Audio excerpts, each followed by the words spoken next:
is EmpowerHer, Limitless Frontier.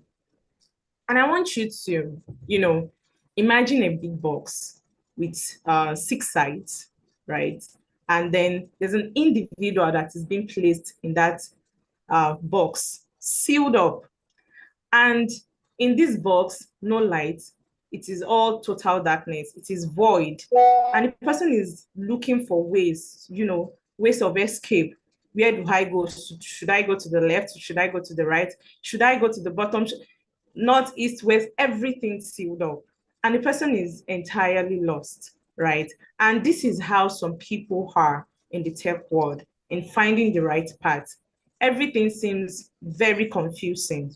You hear about product design, you hear about web development, you hear about a lot of things. You hear about project management, you hear about front end, back end. I mean, you become so lost in the world of tech. And aside getting lost or not having direction, you're also faced with the kind of environment that is obtainable out there, right? And you have an environment, a space where it is actually a little bit difficult for women to thrive. And this is what this summit is all about. We are here to empower you. We are here to, in this area of innovation, we don't want you to just be spectators, right? We want you to be trailblazers. We want you to be architect of progress. We want you to be champions because we know that you have everything in you to be a champion. We want to look into the future and see several innovations and be able to say, oh, I know this person that brought about this innovation. It was as a result of a summit that was organized by TechItGirls that this person was able to get insight into these things. We want to create a world where everything you think is possible, right? We want to create a world you have all it takes to bring your imaginations, your ideations to life. And in this space, there are no rules holding you back. That is the kind of environment we want to, we are creating. And for every idea, for every piece of code, for every creation that you make, it contributes to the future where everyone, regardless of your gender, regardless of your race, regardless of your age, regardless of your background, we want to create a safe environment, this environment where everybody can shine. So I want to implore you to buckle up, brace up, and get ready for a fun and inspiring, educative, and insightful journey into the world of this tech empowerment. We are breaking barriers. That is why we are here. We are overcoming challenges. That is why you are here. And we are making sure that, especially you that you're on this call, we are making sure that you have a chance to lead in this ever-changing tech world. So once again, I want to welcome you all. If I were you, I'm a very generous person. I would go now to my WhatsApp status, to my social media, and post about this program, because trust me when I say that you're in for a very, very educative and empowering ride. Thank you, and you all are welcome. All right, so right about now, we want to, really keep to time. Yes, and so that we would have everything we need to get in due time. So I want to confirm if we have our keynote speaker on board.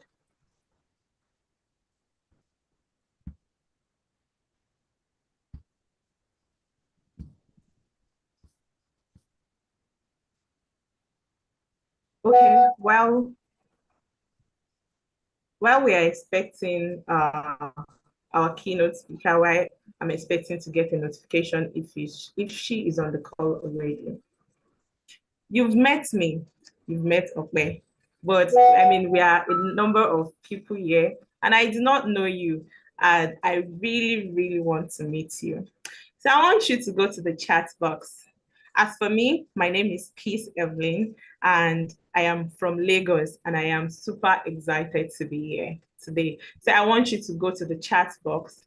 Tell me your name because I want to meet you, and your location, and with an emoji describing how you currently.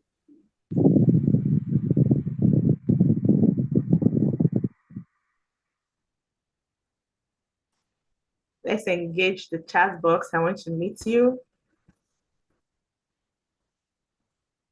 And I want to know where you're joining in from.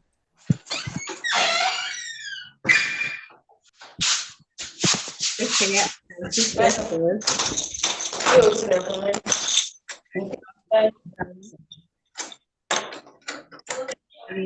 excited to be here, just like me. I'm also excited to be here because I know that you're going to be so empowered. I know that my time will not be wasted here.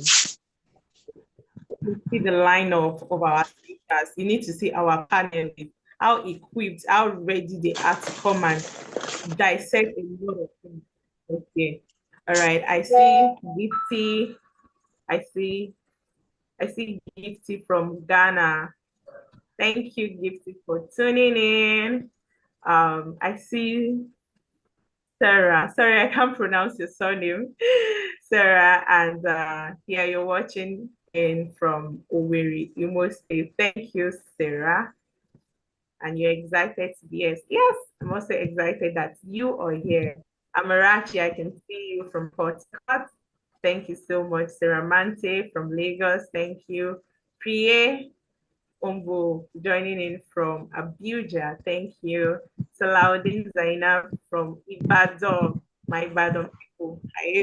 Thank you. uh, Osholua joining from Oyo State. Thank you. We have Kendi Mutomi from Kenya. Thank you very much for joining in. Oh, all the way from Kenya. Wow, that's awesome. Thank you for joining in. Okay, we have Esther Onyebuchi from Umaya. Wow. Thank you, Esther, for joining in. I can assure you that you made the right decision to be here this morning. Queen Gaga from Lagos, thank you. Mobolaji Alabi from Lagos. I can see you. Favor from Lagos. Gbemisola Adetoki from Ekiti State. You're welcome. Miriam joining in from Niger State. I mean, at this rate, I think I will even see people from my, hometown joining you from here.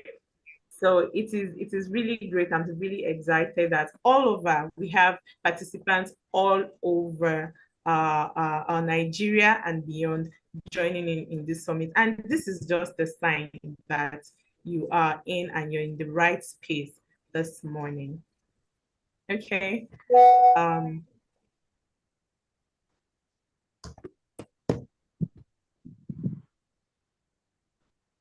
Adiola Lawal joining in from Ekiti State. You are very much welcome. Yeah. So I want to confirm if we have our keynote speaker or any of the speakers available online. Okay, so while we wait for that, I would also like you to tell me if you're new to the tech world or if you're an intermediate or an expert, or I mean, what is even tech to you, right? Are you just trying to find your way in, or you started some trainings and you got stuck, or I mean, you were faced with some challenges and you had to drop off. I mean, just tell me. I want to know. I want to know. And as for me, yeah, getting into the tech world was really confusing for me because I always think that I've always thought that it is really impossible, and it is majorly, I mean, like not really impossible, but really, really difficult, to break through all the barriers. I used to see tech as something really, really difficult, and that it is just for geniuses. And if you're not a genius, then I never thought that you can, have a way in tech, or you can have a niche for yourself in tech. Yeah. So, and then when I used to see in school, right, I used to see girls, that they would say, oh, they're into programming, they're coding, they're doing this. And I would be looking,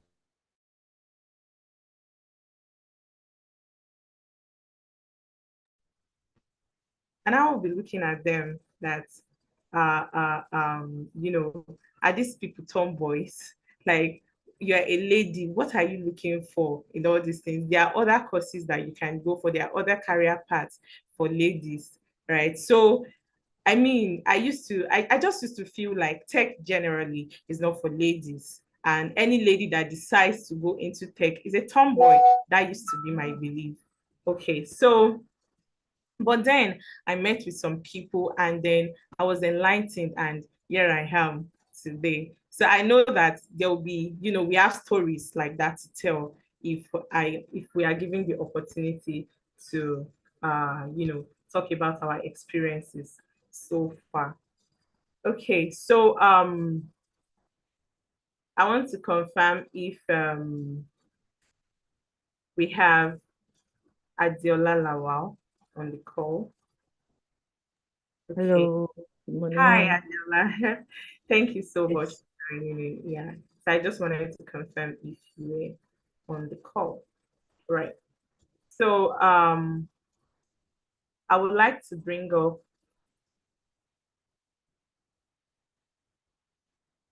okay. I would like to talk to you about you know, TechItGirls. Yeah. So you might have seen on our flyer, you might have seen on our, social media pages about TechItGirls. Is it a girls club? And so many questions might have been running through your mind. So I just want to give you a brief about TechItGirls. What and who is TechItGirls? TechItGirls is also known as TIG, and we're a non-profit organization whose mission is to educate and encourage women and girls to pursue professions in technology. When I was trying to say my story, I said I used to think that tech is not for ladies, and any lady that ventures into it is a tomboy, right? So the term Tech It Girls means to incorporate technology into anything you're doing. Tech It Girls is not only concerned with preparing girls for coding. We also aim to increase awareness about what other individuals can achieve with technology and how they can use it to enhance their present career or skill. What do? We train, we mentor, and we empower women in several facets of technology. As long as you're here, I believe, as long as you understand English, as long as you can use the device, I believe that there is an aspect of tech that you will thrive in. And that is why TIG is here. That is why Tech It Girls is here to walk you through that process. So we train, we mentor, and we empower women in several facets of technology, including coding, product management, product design, project management, data analysis, technical writing, and digital marketing, among others. So aside all of these, tech fields, we are also interested in, incorporating interpersonal skills into you. Skills that you cannot just go out there and learn them. No, in Tech It Girls, aside from training, we also have mentorship sessions, right? That we've put in place, to help you in thriving in your career path. What is our vision? We envision an ecosystem where women and girls stand at the forefront of the technology landscape, leading innovation, shaping trends, and driving positive change. That is our vision. Our vision is that in the nearest future, we have you on this call. We have Elizabeth, we have, Darasimi, we have Gift, we have people right here on this call leading, at the forefront of tech. And that is our vision. And then our mission.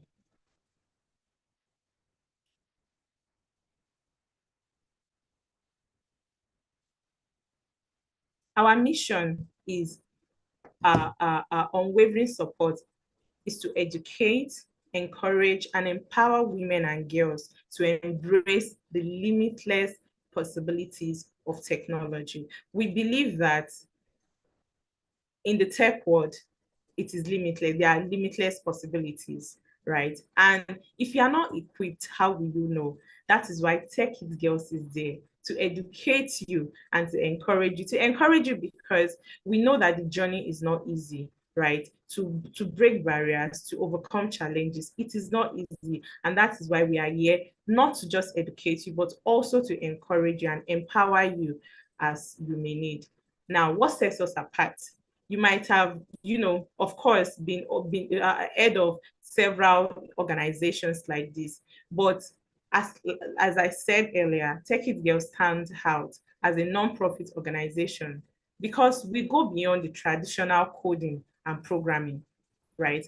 While we offer comprehensive technical training, we are passionate about showcasing the limitless potential of technology across various professions and industries, whether it is product management, design, data analysis, technical writing, digital marketing, or any other domain. We empower our members to integrate technology into their passions and careers, unlocking new opportunities for growth and innovation. So all I'm trying to say is that whatsoever career that you've chosen, right? Technology, you can incorporate technology into it.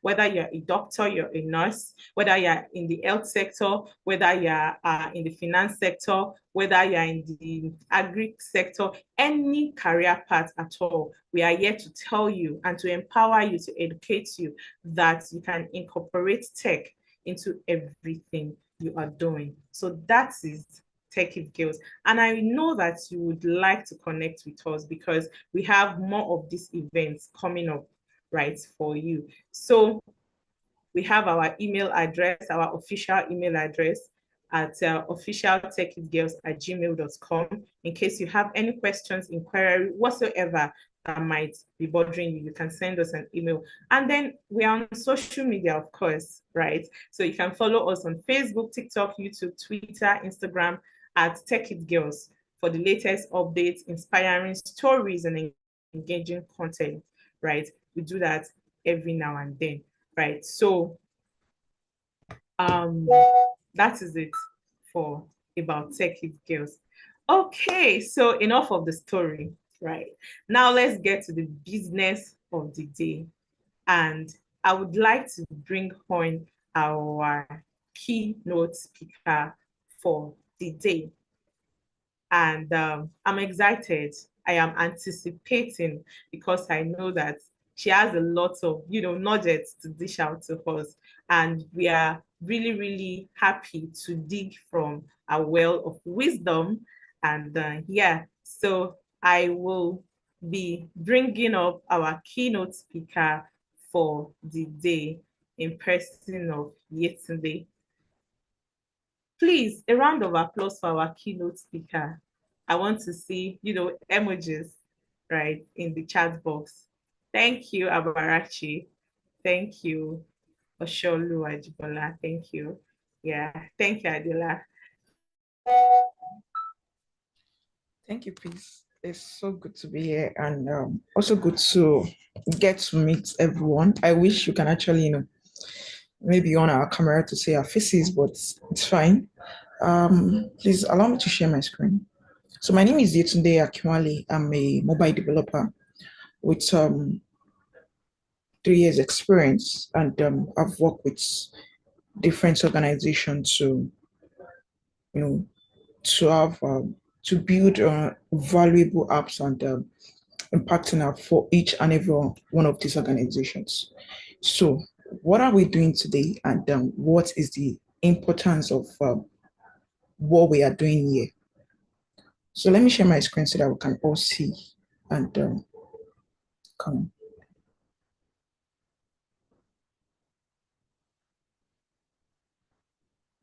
Do you have any mobile developer here?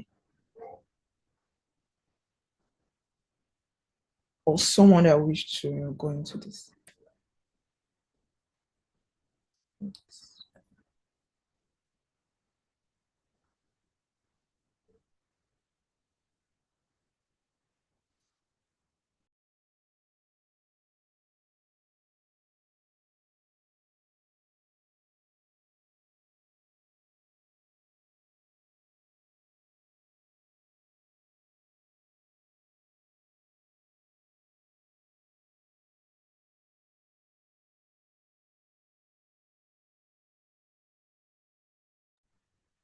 Sorry. So while trying to share my screen,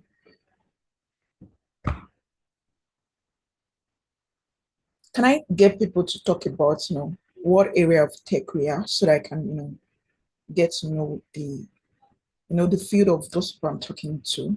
Can we get, just in the comment section, you can tend to like, mention the field in which you are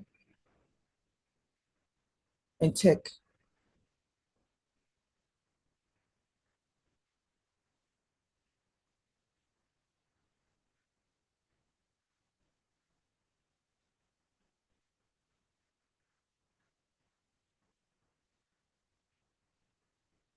So like I said, I'm into mobile development and coming, still trying to, all right.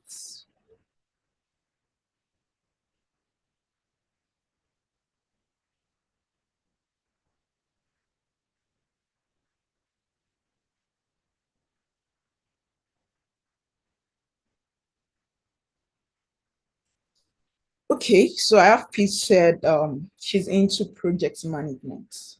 And what is our topic for today? TechItGirls talk about tech limited frontiers. And for these particular sections, we will be talking about navigating tech limited frontiers, a journey to empowerment for ladies in tech.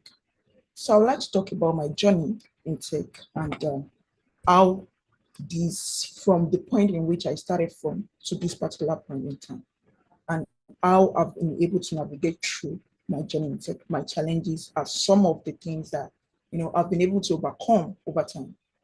So I started in tech with so many random thoughts of what I wanted to do. I know I wanted to do something with gas, something related to tech, but I'm not so sure the exact way to go about it. I'm not so sure of the exact, way to navigate in tech. I know a lot of people do tech, but I was coming from a background whereby I have little knowledge about tech. I know that they use computer, but all the ideas I have about computer is how to type on a computer, how to use computer to type. That's the only knowledge I have about tech. But on getting to a particular point in my life whereby, okay, I want something more. I want to know a lot of, I want to get to know so many things about what technology is all about. So thankfully, at that period of time, there was a particular program for ladies, like something we're having now. But this particular program was more of training for ladies. So I decided to join. So that started like a point in time whereby I was able to know deep information about what technology is all about beyond just typing with your computers. I know some of us are experts in this field, and some of us are still new in this. But there is always a starting point in one's life that it's it's not going to be a stopping point for us. What do I mean by that? Because this particular topic is a journey of empowerment for ladies in tech. You don't want to stop at the phase of just knowing a little about it and sticking to that particular things you know. There is more to it. There is more to just knowing, oh, this is tech, and then what can I do with it? There is more in the sense that you can actually journey through. Journey through in the sense that go for programs, events, and all of those things. This is a brief summary about my journey in tech. Though during the phase, I was learning different things randomly, but at the period of time, I was able to get hold of myself by learning mobile development. There is more to it, but let's just journey on this particular topic that we have here. What does this mean? I would like to show us a picture of, women doing amazingly well in tech. We have the CEO of Oracle, and we have senior director of UX at Google, and we have a founder of Black Girls Code. These are women. And trust me, if you ask each and every one of them, if you could ask each and every one of them, what is their journey like? What is their challenges in this field as a woman? They will have stories to tell before they could actually reach this particular point. But one thing that will stood out for each and every one of them is the fact that they didn't stay at a point whereby they are just knowing. They tend to navigate forward on their journey. They tend to know more about what they need to do. They tend to let go of the fun fact about what a lot of people say about tech, that tech is for men. A lot of them, go beyond that part of tech is for men and journey through.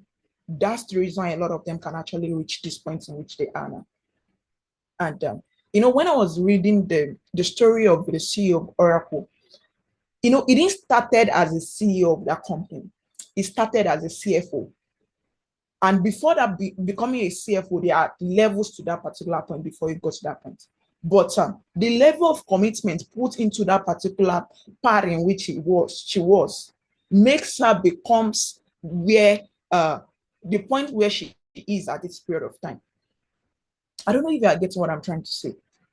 So navigating to a top line as a woman in tech, it doesn't stay at the face of at the surface face. It goes beyond. It goes beyond having so many negative feedback from people. And let's talk about the challenges a lot of women face in tech and how we can actually overcome this. Like for me, I overcome the challenge. There was these challenges of how to navigate, how to know exactly what I want. There was these challenges for me. So before we reach that particular frontier, before we reach that particular point whereby we can see, yes, I'm a top career woman in my field. There are obstacles, but solving it or going through it makes it work for you at that period of time. So what are the challenges? Imposter syndromes. Trust me, all these women that we mentioned, every one of them at that period of time, or they might still even be facing it. There was a particular period of time I was watching a video of Michelle Obama, and she was actually saying in that video that before she climbed up to that stage, she was having this feeling of imposter syndrome, that will I be able to have that give them what they need, the audience, giving them the knowledge they need, having a particular thought that am I good enough to to speak to these people. And you know what she said?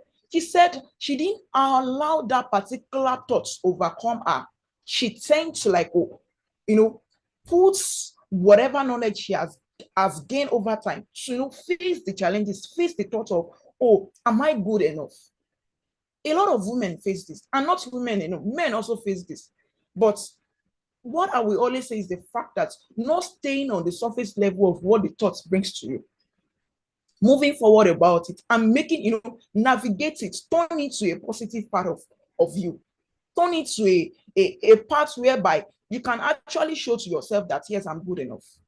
Imposter syndrome is actually a real deal, but how we overcome it, how we take it in, how we challenge it to a positive part matters in our journey.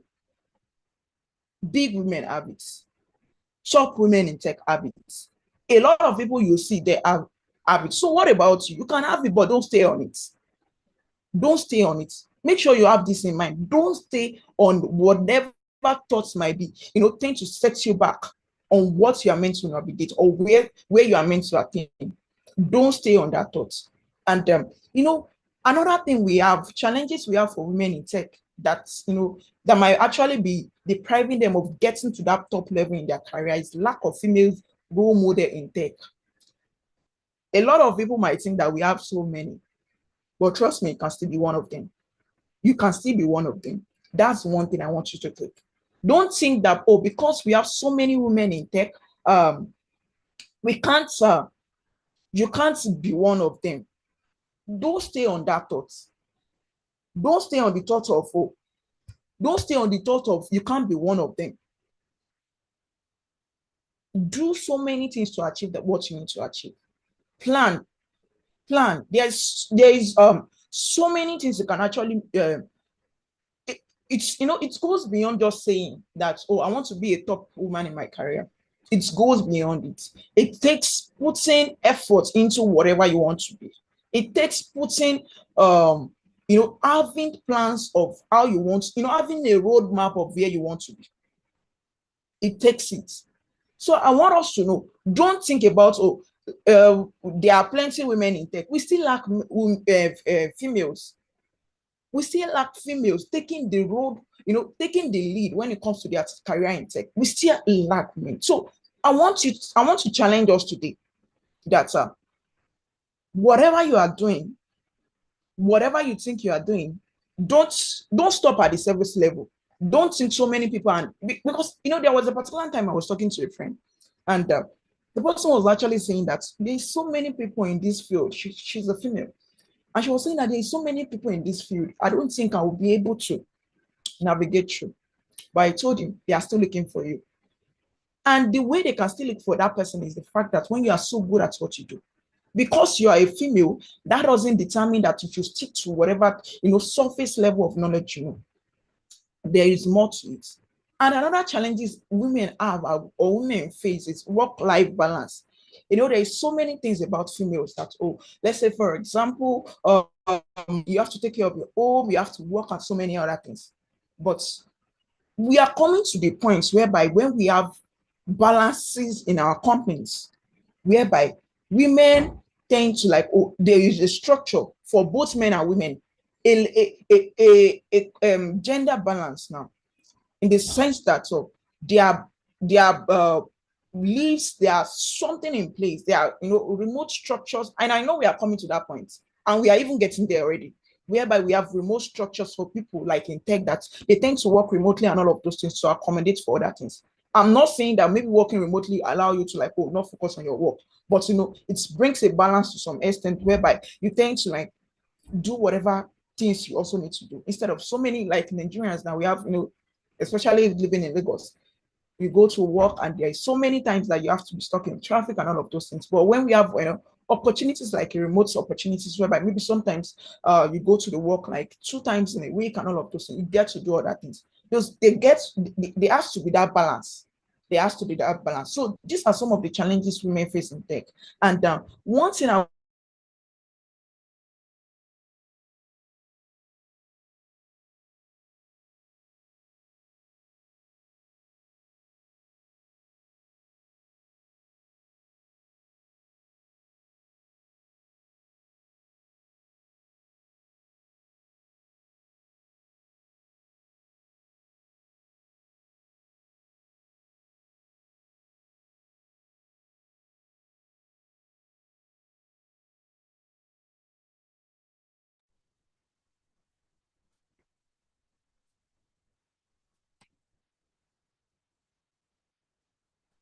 Hi, today I think we lost you, if you can hear us.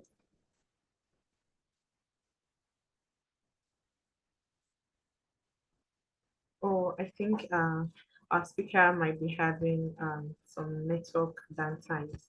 But so far, been able to gain some things already, and particularly on imposter syndrome, right? The best of us has imposter syndrome, and that feeling like you're not good enough, right? And you're afraid that this thing, am I capable of doing it?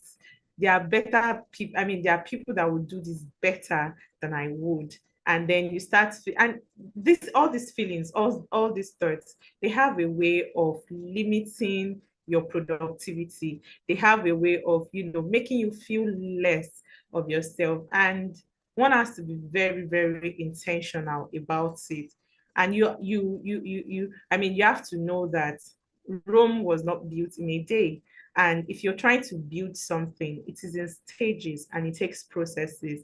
You have to, lay a brick on it and cement, then another brick on it until you are able to come up with an edifice. And without understanding, you would know that when you start, we are not, I mean, you should not be looking out for perfection, right, when you start. And it is a gradual process that you have to be patient.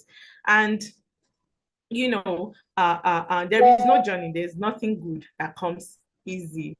You would have to, put in the work, and trust me, it can be really, really daunting. It can be discouraging at times. And that is why I would always say that you should have a community of people of like minds, right? That you can, rub minds together, and you can share your struggles with, and they would understand, right?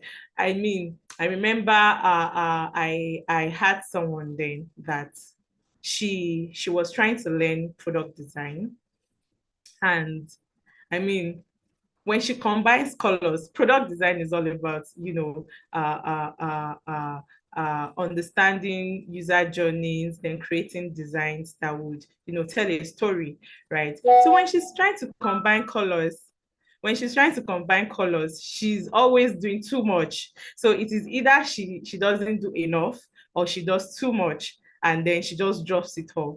But through constant practicing, I will see her stay up late at night, research, watch videos, talk to people. She was in several communities of product designers, and over time, she was able to become an expert in the field. And right now, I mean, she's really, really big. So all I'm trying to say is that when you start, don't expect perfection at a go. It has to be brick upon brick till you get your desired results, till you get to that level where, I mean, you're perfect, right? I think we have our speaker back. Yesterday. Yes, sorry about that. No problem.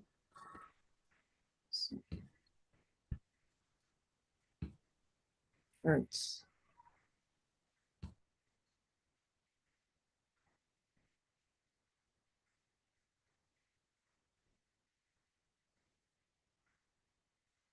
All right. So, like I was saying, one of the things we should never allow is letting our challenges stay with us, or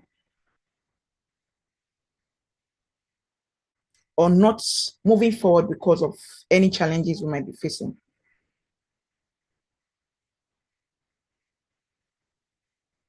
All right.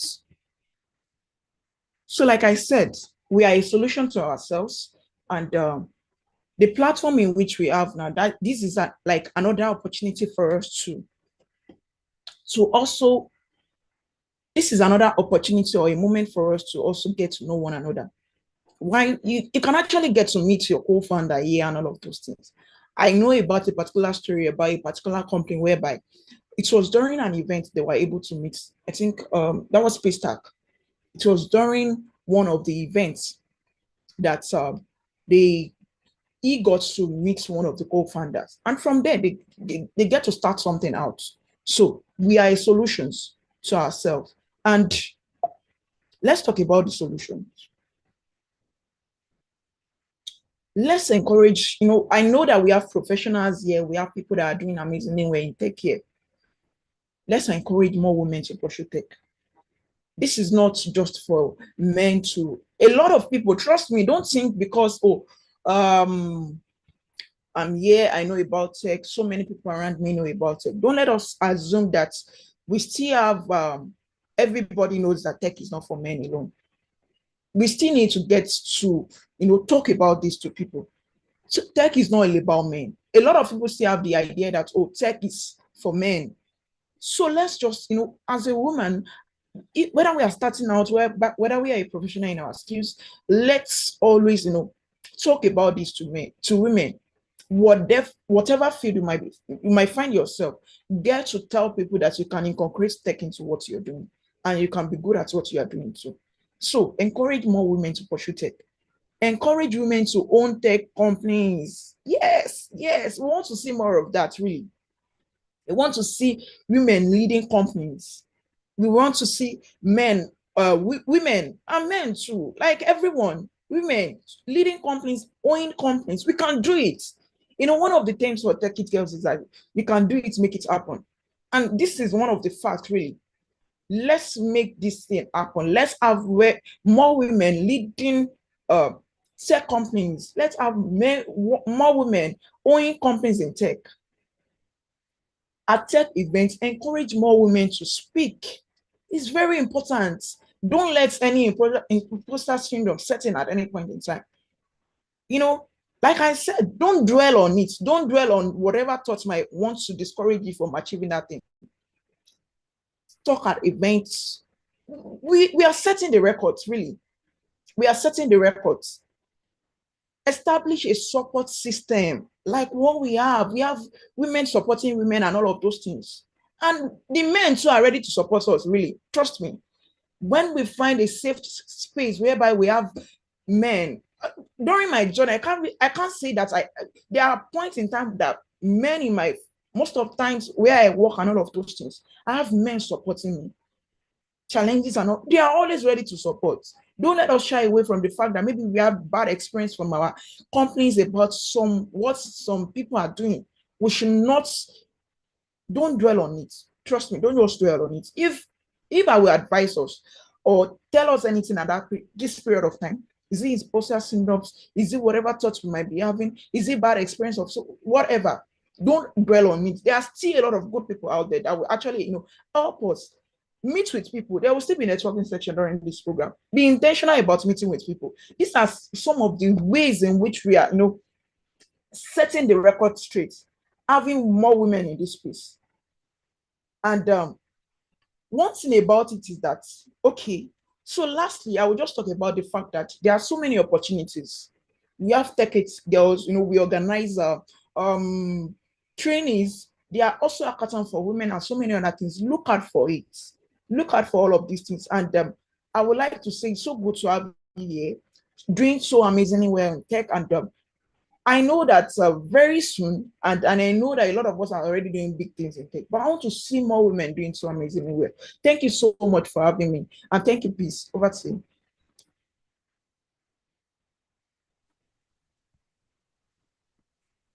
Oh my, thank you, Yetunde. I was expecting to see reactions in the comment section going on already. Uh-uh.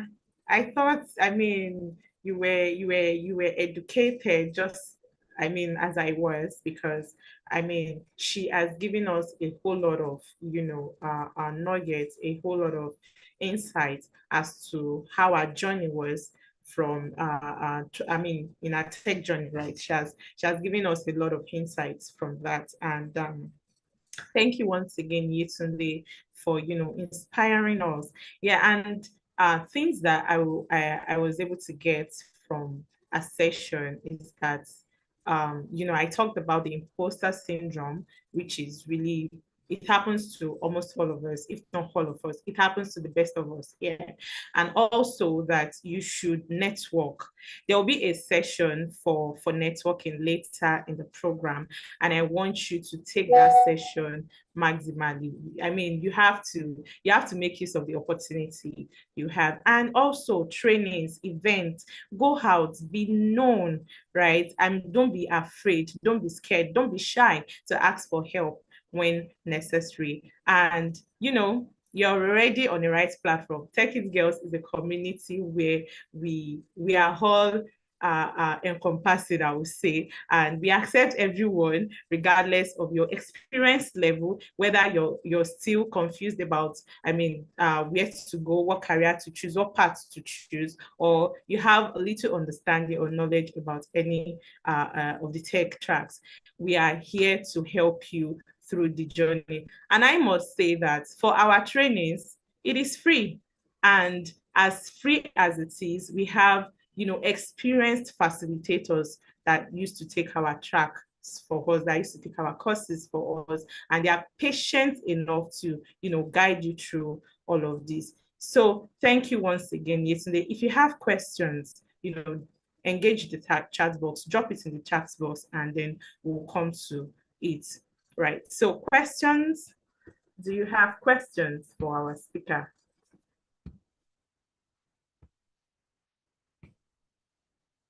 Do you have questions for our speaker? All right. Yes. So if you're still thinking about it, of course, you can still drop your questions and you would have answers provided for them. Okay, so we move on to our next speaker because, like I said earlier, we'll keep to time and we'll make sure that your time here is worthwhile. Yeah. So we move on to our next speaker in person of Grace Upele. If I did not get the pronunciation correctly, she's coming up to speak to us, so you will get it right. So our next speaker is Grace, and let me tell you a little about Grace. Grace is a mobile engineer with over 3 years of expertise, a community lead at Code Clan Nigeria with over 2,000 plus members. Do you know how, what it takes to lead people, right? So you should know that she is an experienced person, and I'm excited that she's here with us. Yes, so she's the community leader at Code Clan Nigeria with over 2,000 plus members, and also the founder of Ladies in Flutter, a community of like-minded women interested in mobile engineering. I mean, so much value in this program, so much value. See who we are bringing to you now, right? Okay, she is a technical writer, she is a mentor and a public speaker. She is also an ambassador of the Women Tech Makers. We didn't just bring ordinary people here. We brought people that are making waves in the tech world to really inspire you, to really make you know that as a woman, you can try. Yes, so Grace, you are welcome. You have the floor. Thank you for honoring us, and we are glad to have you here. Hi, good morning. Okay, so I'm excited to be here. First off, my name is Grace Upele. So I guess you got the pronunciation correctly. So it's Grace Upele, and yeah, all you said about me is true and more do, but so yeah, today I am excited to meet the ladies at TechItGirls and to share my little knowledge on the team and the topic we have for today. So I'll go ahead and share my screen.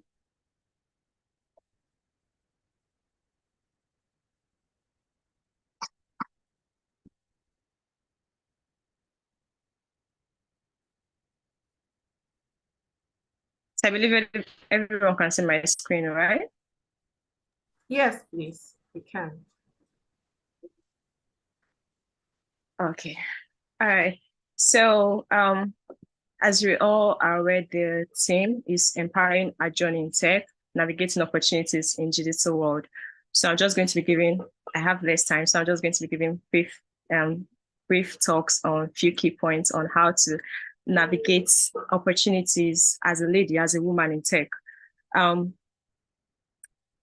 Okay, so I have a few practical steps here.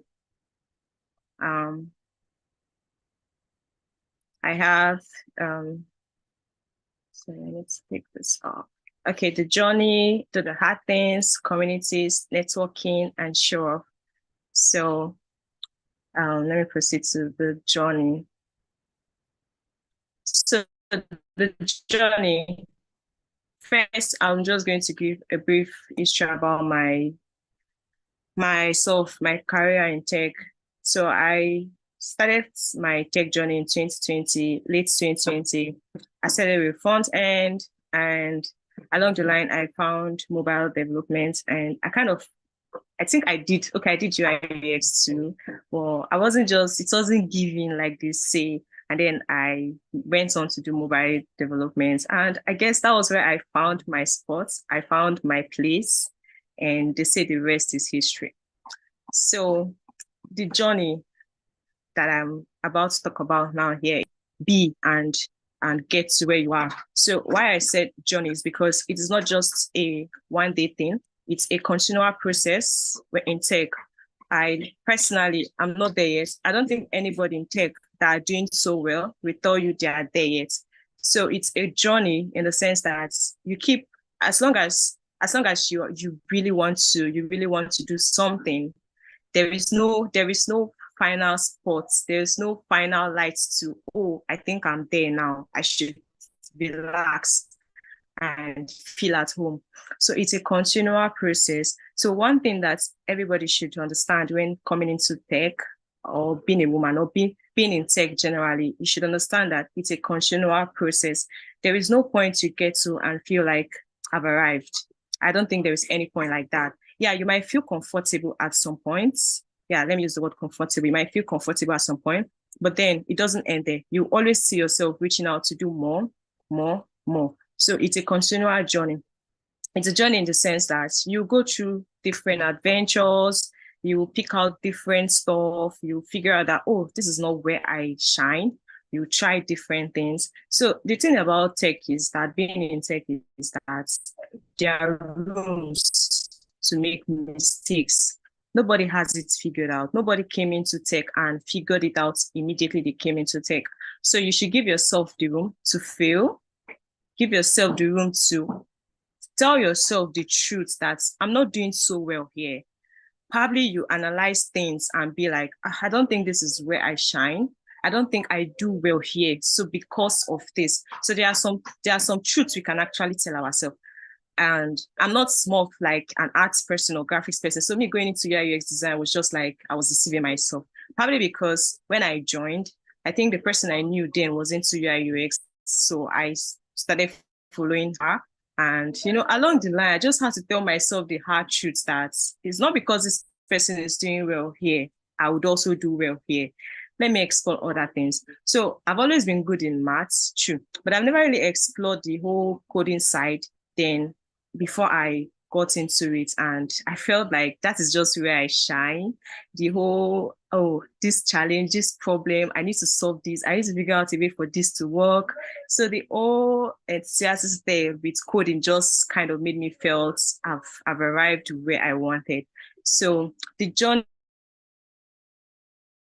it's a process. That's what we should understand, that in tech as a woman, it's a process. You don't have to rush yourself. You don't have to beat yourself over if you feel like you're not doing enough now. If you feel like you're not doing well now, there is enough room for you to shine. There is enough time so you don't have to decide your journey based on this journey at your own time. You have to decide by your own terms, on your own terms, when you want to, how you want it to be, how you intend for it to be. So tell you where you are going to, and then you walk yourself through this journey. So all this thing written here, I probably just read it through. So in tech, it's not just about the journey, it's the end result, and the way we get there is just as important about the end. But then the way we get there, the way we get to that journey, the way we get to the end result is as important as that end result. So you should think of it like a cool adventure where we learn, solve problems, team up to create awesome stuff. Every step in this journey, every challenge, mistake, success helps us grow and improve. It's like leveling up in a game. The process isn't just a means to an end. It's where the real magic happens. shaping us into better tech wizards. So whether it's coding, designing, or problem solving, enjoy the ride, because the journey is where the real excitement and learning takes place. So you have to enjoy the ride. You don't have to, oh, I'm struggling, I'm finding it hard to do this thing. Trust me, I've had my moments. I'm still having my moments. I mean, I don't know it all, so I don't even know anything, if I'm being honest to myself.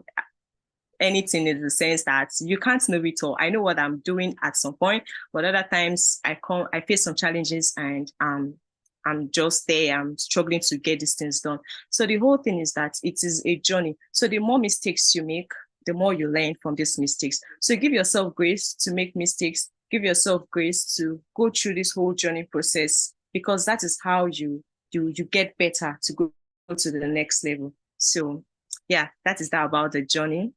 Then we have do the hard things. Okay, so do the hard thing is not necessarily doing difficult things like it said.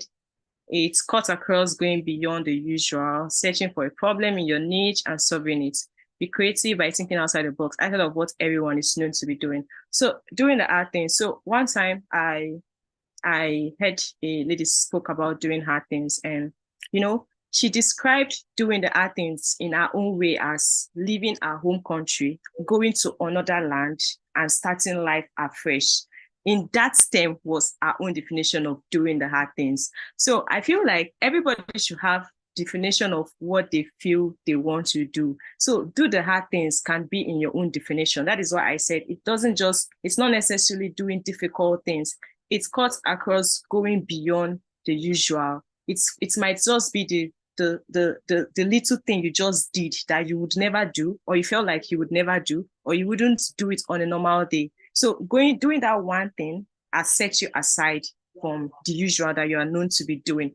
So doing the hard things is more like, doing what you feel, meeting those limits where you feel like, oh, this is as far as I feel I can go. The truth is that we don't have limits as humans.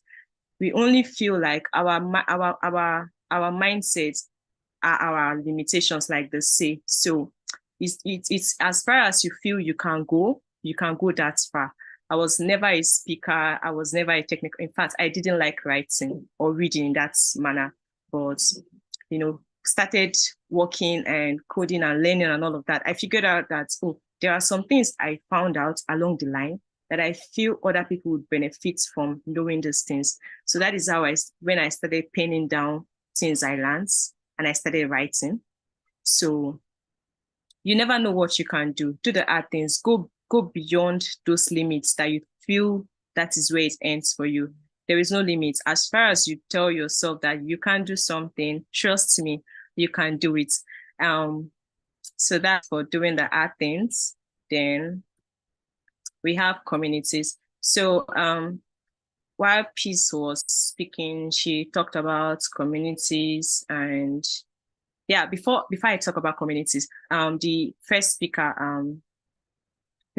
talked about imposter syndrome and the rest. And like she said, and Peace said as well, the best of us gets this imposter syndrome. I can tell for sure that the other day I was at a conference, and that was like my second time speaking at that conference. And while I was about to go on stage, I was still nervous. Like, I don't know why I was, but it happens. So these things happen. You just don't get it. You just don't be perfect at a go. I don't think there's anybody that is perfect at these things. So as long as you are open to learning, as long as you are open to growing, you will definitely get this imposter syndrome, because you get to a point, you get struck with something that you feel like you can't do, and then you are there questioning your self-worth. You're there questioning your intelligence. Do I even know anything in the first place? Have I been deceiving myself all along? So these things happen, but you should know that it's literally nothing. You shouldn't dwell on these questions. If you feel like, oh, I'm struggling to reach this goal, these are times like you have to, tell yourself that because I'm struggling to reach these goals, is a reason for me to reach this goal. Because if I wasn't struggling for it, then that means I'm already in this part. So for me to get to the next part, it means that I need to find a difficulty in that part. And then now meeting that part, sorry, I need to be sure that I'm still connected because I'm getting network connection error. Please, am I still connected? Yes, very well. We can hear you. Though there are little lags, but then we can hear you. Okay.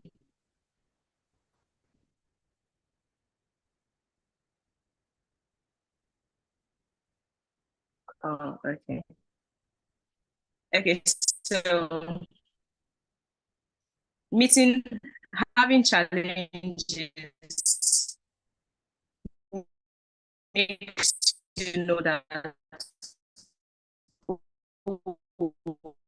you are trying to get to the next point in your life, in your career, or whatever you are aiming to. So these challenges to align to your goals properly. Now when you scale through those studies, you have found really well that one thing, specific that is a part, is a point you used to. So overcome this challenge, it means that if you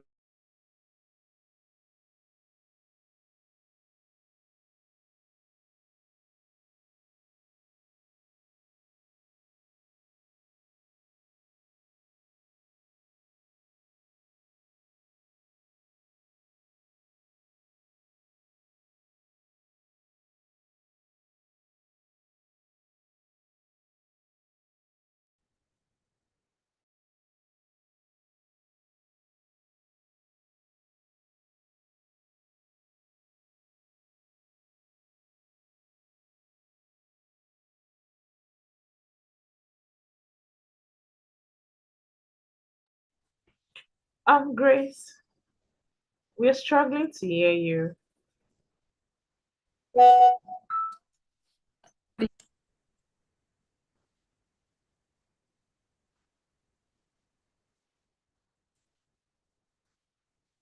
Oh, okay. Um, oh God, the network wants to, do us back today, but we're bigger than it. Grace, are you with us now? sorry. Yes. Okay, that's fine. Sorry.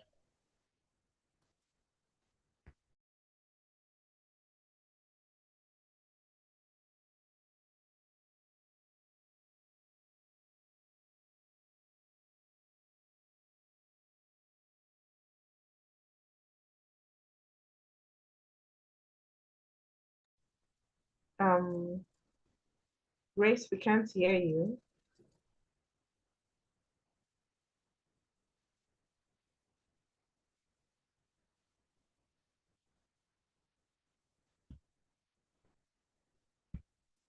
Okay, while we wait for Grace to get connected back, even though our time is almost up.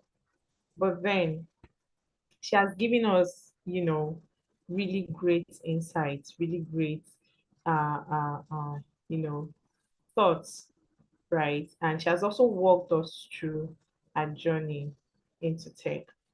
Grace, are you here with us now? Yeah. Okay, all right, that's fine. Apologies. Yeah. Let me just wrap up. Okay, so about communities, community is very important. Like community is a virtual part, is a vital part of your tech life, in the sense your tech growth, in the sense that nobody should be an island of himself. You need to be involved with communities of like minds.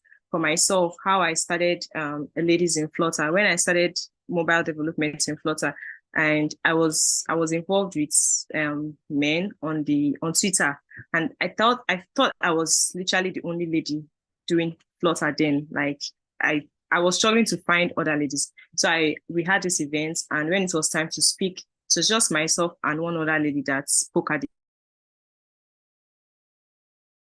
event, and it was I felt like that wasn't cool enough. I realized that we had so many ladies in that event, but then and I realized that they were all doing Flutter, but they weren't known. So I picked up upon myself to start a community for where we get to identify ourselves. So a community is a vital part of career growth. If you want to go far, you need to get yourself associated with like minds.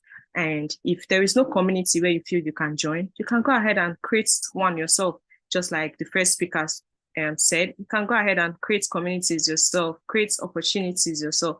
You don't always have to wait for people to do these things. Take up lead roles, be the one doing these things. So community is very important, especially when it comes to, because that way you get to have access to things like job referrals, insights, you get to share insights, and you get to have referrals, jobs, and all of these things. So it's a very important thing to be in a community. And if there is no community for you to join, especially in your niche, you have to start one. So this is a challenge for you to start a community. If there is no community that is like probably in your niche or something, probably in product design or something, I know there are lots of communities like that, but then start if you don't have any in your tech stack. So, then we have the networking. So in tech, I feel like networking should be number one. Okay, there is the part of doing the job, doing the work, like and laying your priorities right, which is starting tech. You have to put in the work, the hard work. You have to be focused. You have to go through all the journey and all that. But I feel like networking is one thing that helps you stand out. Because personally, I can say that for opportunities I've gotten in tech, it has always been referrals. There might be an event. Somebody will be like, oh, we're looking for a lady to speak at this event. Someone will be like, oh, Grace, I know Grace. She can speak at your event. It can be like a job. People will be like, oh, I'm looking for who would work on this job. I know Grace. And how did I get to get these referrals and all of this? Is because I network. I network a lot. Like I necessarily don't have to go to events. Do I go to events? But not all the time. But even if I don't go to events, I still try to network while I'm online. So there are communities, there is Twitter, there is LinkedIn, and all of those things. So I get to network and make myself known to people. And then when you are networking, I would advise that you do networking that comes with value. So you just don't go networking with everybody, like network with everybody. But then I feel like you should be intentional about your networking in the sense that you have to also network with valuable people that you know that, oh, this person has what it takes for me to get to where I want to be. So these are people that you should network with. So when you network with these people, they bring value your way, especially if you are bringing value their way. So in this way, you get to go higher than where you are. And when there is any referrals or mentorship, you can ask for mentorship and anything. I mean, you already have a link because you've already done your networking. You've already gotten to know these people. And it won't be so difficult when you need to break into their space now because you've already done the whole networking thing. So be intentional about networking. Don't just sit at one place and be like, oh, I can do this thing myself. Trust me, you can't. Should I say you can't do it yourself? Well, it's not so bad to think you can't do it yourself. But from experience, I can tell you that network is very important. It brings opportunities your way that probably your hard work. I'm saying this thing now from facts that probably networking can give you an opportunity that your hard work might not really give to you. It is just how life is. It is sometimes the hard truth. So you have to network, get to meet people, because if you don't meet people, how would they know you? How would they know what you do? So you have to meet people, let them know what you do. So when there's an opportunity that meets your value, they come to you. So networking is very important. And then we have the show off. Showing off is very important to me because that is what got me to where I am today. It hasn't been so long I started in tech, but if I'm looking back through my journey, I would say I'm really proud of things where I'm able to attain right now. Because at first, even if I was finding it hard to get to where I really want to do, which is mobile development, I was still putting myself out there. I still went ahead to show my stuff. When I build, I do this, I put it out there. When I started doing community work, I was always putting it out there. So people get to meet me and be like, oh, you are good at managerial stuff. Someone once met me and said they would like me to be a co-founder of his company and all of these things. And I get most of my jobs from LinkedIn because that's where I do most of my putting myself out there. So I've gotten requests, job offers from there. So it's very important for you to show your skills, whatever you can do, show it off. Is it technical writing, product management, design, whatever it is you do? You might feel like, oh, I have 1 likes, I have 2 likes, but trust me, you are subconsciously registering yourself in people's mind without even knowing you are doing that.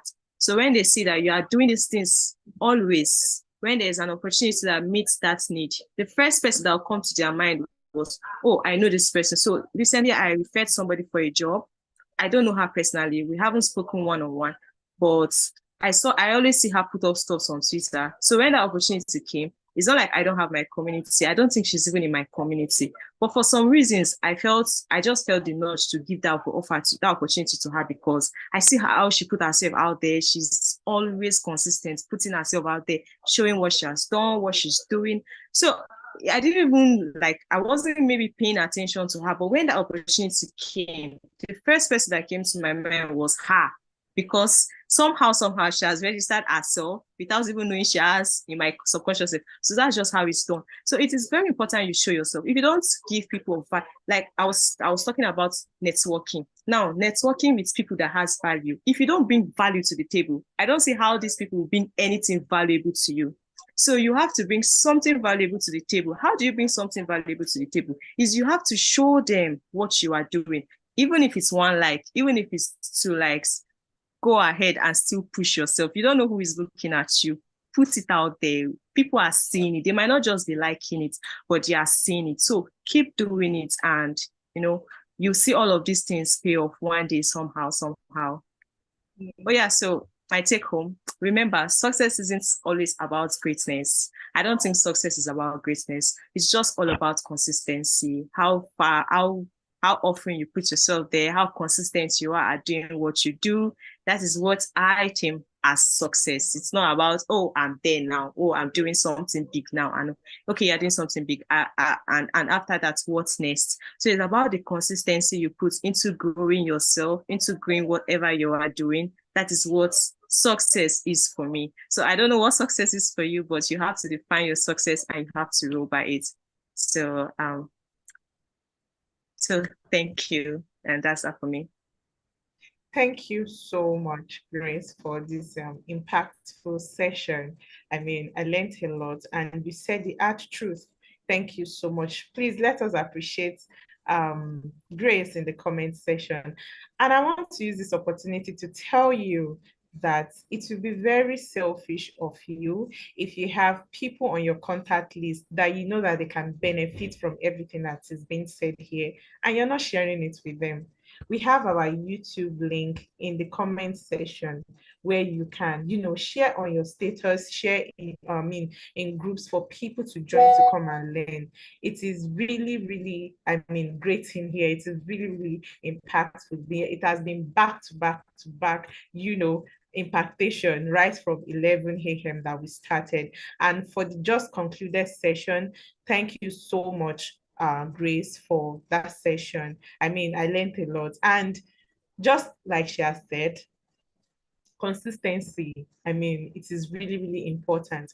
Even if you put yourself out there, even when you post stuff and people are not liking it, and it seems as if you're not getting any engagement at all, people are actually looking at it, right? And they are seeing the consistency, right? And then even if they don't see anything else, even if they've not seen your work, they see how you are consistent in what you're doing, and then you'll be put up for recommendations. Thank you so much, Grace, for that session once again. So I would like to bring up Okpe, my co-host, to come take over. Yeah, thank you so much, Fizz. That has been an amazing session. I don't know what's for me. In fact, the cooler I brought to this summit is full already. I need to bring in another cooler so that, I can fill in more stuff into it, because it's been amazing so far. Thank you so much, our speakers so far. We are really, really grateful. It's been insightful so far. In fact, I'm not sure I want this summit to end already. Thank you so much. So right about now, we will be just having like a 3 minute game to shake up the atmosphere a little bit. I know that we've been talking since, and you'll be like, okay, when do we want to continue? What next is when are we going to have that, just a little fun? So right now we're having just a little fun. I want you to get ready, because this time is more, we are going to be having gifts for the top 3 participants. So I hope that you are actually ready. So if you are looking at the screen right now, you would see a quiz game. So I want you to go on your browser on our phone and click on joinquiz.com.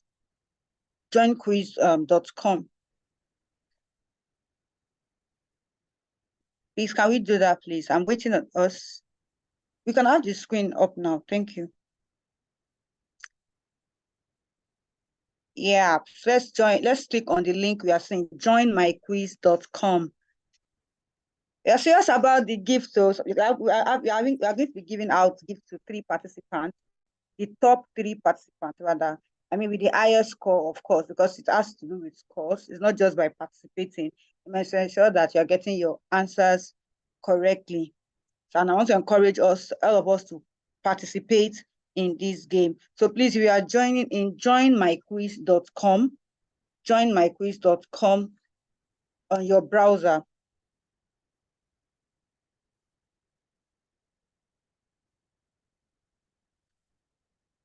I'm only seeing 2 people signing up, please. We need more people, please. Thank you. You're clicking on joinmyquiz.com. It's going to ask you for a game code, and the game code is also on the screen. You can check your screen. Can someone help us to also put the game code in the comment section? Thank you. So that they can pick it from there as well, in case they want to just copy and paste.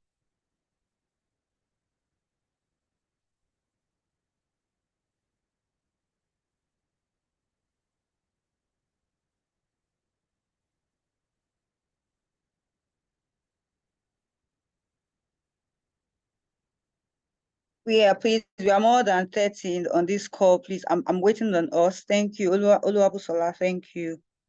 Olu Blessing, I guess. Thank you. Thank you.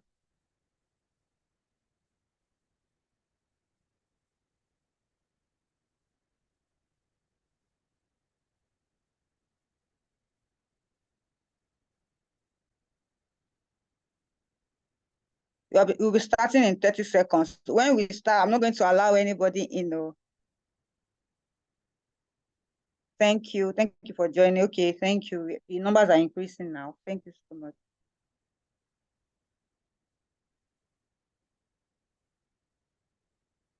Thank you so much.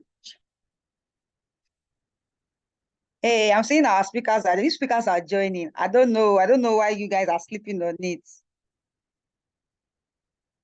It promises to be an exciting session. Are we ready? We are going to start. I'm doing a countdown of 10 seconds. If you don't join in 10 seconds, you are going to be out of the game. So I'm counting down in 10 seconds. 10, 9, 8, 7, 6, 5 for the number Grace, 4 for Tech. 3 more seconds to go. I'm not seeing all of us on this thing. 3, 2, and 1. Thank you. By the time I start, nobody's going to be permitted to join. Thank you. So we are starting the game now. Please, once you start, you will see the questions already. So, I mean, your questions is attached to some seconds. If you do not answer the answer, if you do not answer the question within that second, you might not actually get the point. So you have to be very smart, meticulous, and be careful what your answers. Thank you.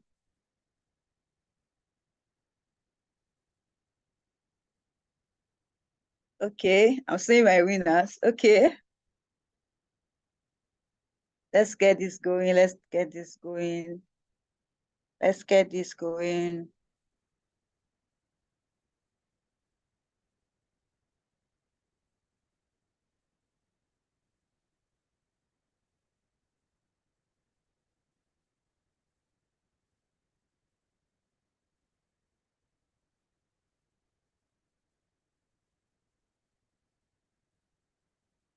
Deborah is not sleeping at all. Oh.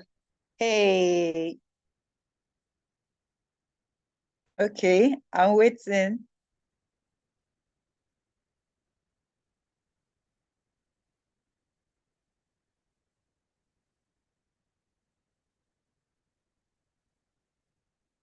This is looking good. We have 9 seconds to go for this.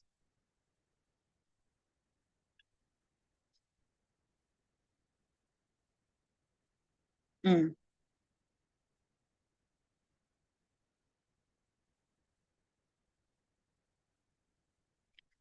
Hey, Deborah, and them taking over is allowed though. They have taken over. Up your game, up your game. Wrapping up. We have left 3 questions left. Up your game, ladies. I trust you. You can do it. You can do it. Thumbs up. Thumbs up. Well done. Thumbs up.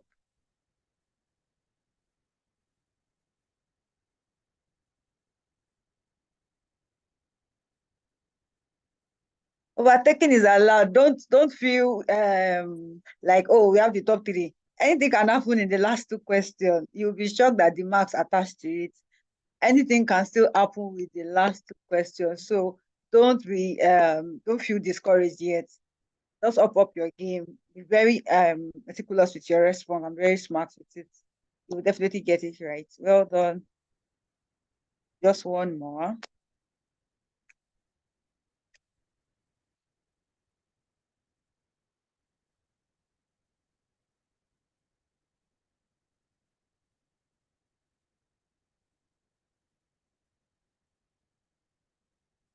Ah, all right. Okay.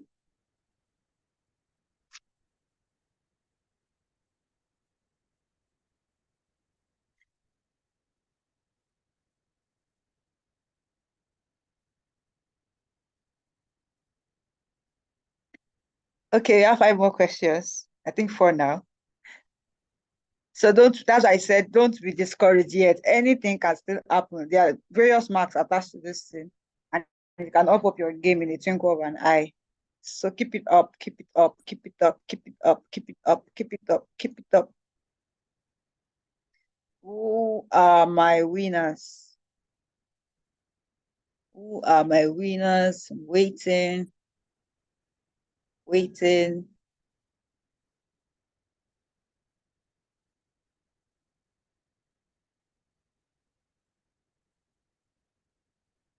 Hey,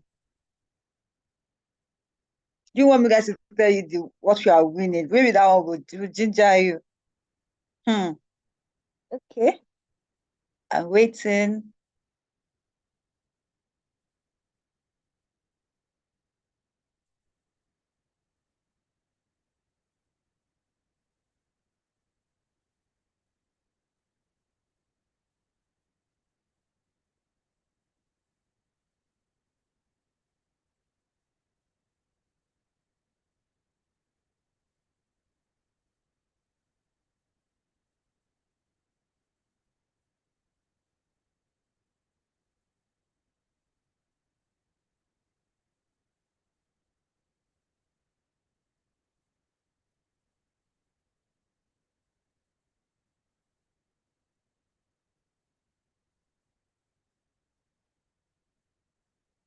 Few more minutes to Go. We're wrapping up. We're wrapping up. A few more seconds, rather. We're wrapping up right now. We're wrapping up right now.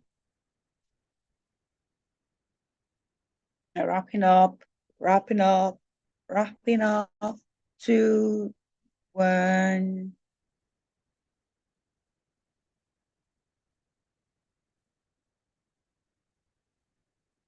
Hey, Oshola, what happened? You guys see what I'm saying?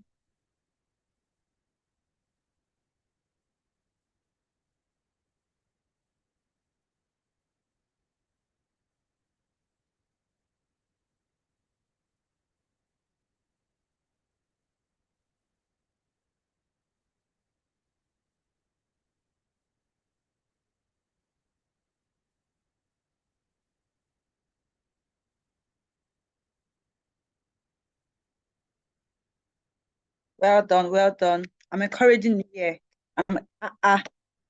Oshola has upped up his game again. Well done, well done. Well done, everyone. I mean, well done, well done. I can see the way we were trying to, oh, I can do this, I can do this, I can do this. Thank you very much for participating in this game. Now we have our winner. 3 winners. The third person is Oluwadunsi, second Osholua, and the first position, that way we can get stand up for the champion, is Kendi. Kendi. Well done, everyone. I mean, I'm rooting for you and I'm happy. I was rooting for you too when I was clapping here. Well done, everybody. We have our top 3 participants. We have Oluwadunsi, Deborah, we have Kendi, and we have Osholua. I'm sorry if I'm pronouncing your name incorrectly, but please, however, permit me. And please, for our winners, please drop your full name in the chat box with your phone number. Thank you. Please drop your full name in the chat box with your phone number. Please, team, please help me check it out. Thank you. Help me check it out, please. The top 3. Thank Number you. 1 and nothing less. Lead me to my destiny. I have waited patiently. I have vision, though I believe. Thank you. Candy for Kenya. Wow. Well done. Well done. Oshola Ajibola, well done. Please drop your contact. Stand up for the champion. For the champions. Stand up for the champions. For the champions. Stand. All right. Thank you. Thank you. Yeah, thank you, Oluwadunsi Deborah. Well done. Congratulations, guys. The game was fun, really. Yeah. Thank you. The game was actually fun.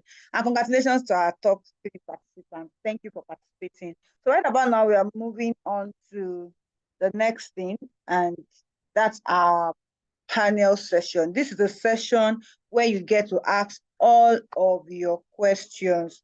Are you just transitioning into tech? Are you into tech already? Whatever phase you are, or you are still thinking about it, like, what is this tech all about? What exactly are we doing in tech? Why should I go into tech in the real sense? All of the questions that have been bothering you around technology itself, or the recent news on going to tech, remote, all of the going virtual, going remote, and all of those things. This is the time you can start sending in your questions into the chat box, as we'll be having our panelists to join us right away. And to anchor this session is the beautiful Sarah Mante. Beautiful Sarah Mante. I'm sorry, Alabi. Okay, maybe we should just use the word Alabi. Sarah Alabi. Sarah Alabi. Yes, So anchoring yes. the session is Sarah Alabi, and she will be the facilitator for this particular session. We already have our panelists on board, and believe that they are also ready for us right now as we take up this session. So over to you, Sarah. I would help with the other part. Thank you. Okay, so I would say a very good afternoon to everyone joining from everywhere around the world. And I'm so delighted to be here because the wealth of knowledge and all that we're hearing today is really mind-blowing. And it's such, how will I call it now? I'm having reflections. It's such a whole lot of mind shift for us as ladies that really want to venture into tech. And I'll be glad that you drop all your questions in the chat box while I welcome our panelists to join us. And these are like seasoned people that know their onions in the field of tech. And I just want to say welcome, welcome, welcome to everybody once again. And I would like to welcome on board Mr. Segun Olaniyan. I don't know if he's here, if you're here. Okay, I don't know. Yes.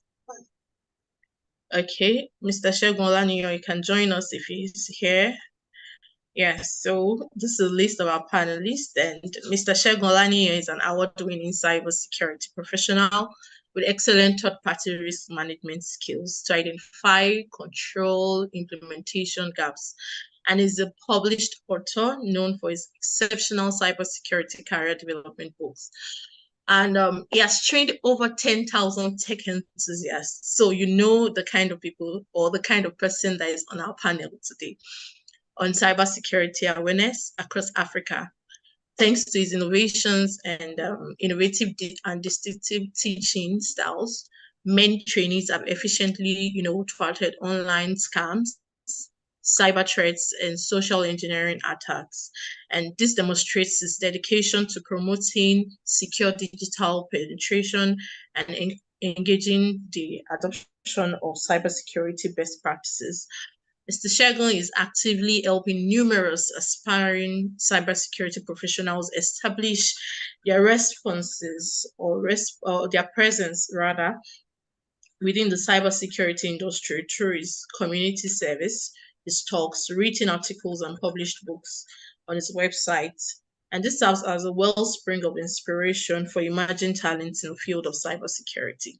So if you are here and you're wanting to venture into the field of cybersecurity, may I make welcome Mr. Segun Olaniyan to you.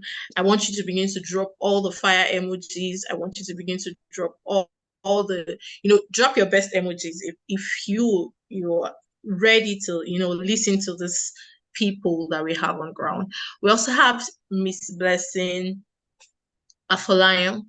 Miss Blessing Afolayan holds a degree in mathematics. So you see, we that were, we have some people that are just, migrating to tech. You have, some people here that they didn't just have their first degree in tech. Some migrated into, and they're doing well for themselves. So we have Blessing Afolayan. She holds a master's degree in mathematics sciences from AIMS, as well as a postgraduate degree in machine learning from African's Masters in Machine Learning in Ghana. A commitment to solve real-world problems led to collaborations with local and international researchers and professors in the disciplines like agriculture, health, and so on. Blessing is currently employed as a research assistant at Jusotec in Spain, the Research Institute of Engineering, where she uses machine learning to address societal and industrial issues through the study and development of intelligent transportation system. Yeah, so next we have Miss Yetunde Deborah, sorry, no. Deborah. Yes. So Miss Deborah is a creative and enthusiastic, or she's enthusiastic about products design with over 4 years of valuable experience. And our experience cuts across sectors such as fintech, edtech, e-commerce, and information technology, to name just a few. She enjoys crafting user experience and designing systems for software, web, and mobile products. She works as a product designer at one of the Nigeria's leading fintech corporation, Ray Financial Solutions. And with her passion for growth, teaching, and mentoring, she takes mentoring sessions and live coaching classes where aspiring UX designers can learn UI UX designs and gain valuable knowledge in the field for free. Okay, so the last person on our team, we have Miss Olubukala Jegede. She's a visionary brand identity designer, product designer, and manager, and a public relation enthusiast. She embodies sophistication and creativity at its finest. With a passion for inspiring others, Bukola founded TGC Academy, an online education platform empowering creatives to learn and grow. She also graces screens at as the host of Exodus by Bukola, a YouTube show guiding aspiring creatives with her personal experiences. Bukola Bukola's design expertise extends to top-tier brands, where she crafts exceptional designs and fosters strong client and creative relationships, recognized with numerous creative awards. Her talent knows no bound. A mass communication graduate from the prestigious University of Ilorin, specializing in public relations and advertising, Bukola's humanitarian efforts shines through her role as team lead of creative design at the Grassroots Aid Initiative, facilitator and co-admin of the Hive, and team lead of media and design, a Hall Prize University in Ilorin, as at 2020. In award, God, golf, music, food, and movies intertwined to create a life for her. And I want to say a big welcome to all our panelists. I'm not seeing them online, like I'm not seeing them, their videos, they are not coming up. So, okay, please, can you help me with that? Yes, thank you. Please, our panelists, we encourage that you please turn on your video such that aids us, the participants to see you. Thank you. Thank you. Please, let's put on our video. Thank you very much. Welcome, Miss Blessing.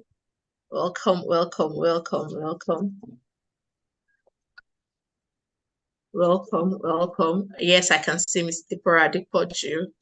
Thank you very, very much. Thank you very much. Thank you. Thank you. Welcome, thank you. Ms. Blessing. Dr. Miss Blessing. Okay. Correct. It's Mrs. Yes, I think for Jeketa is Mrs. I can hear you, Miss Blessing. Yeah, I think your mic is muted, ma'am.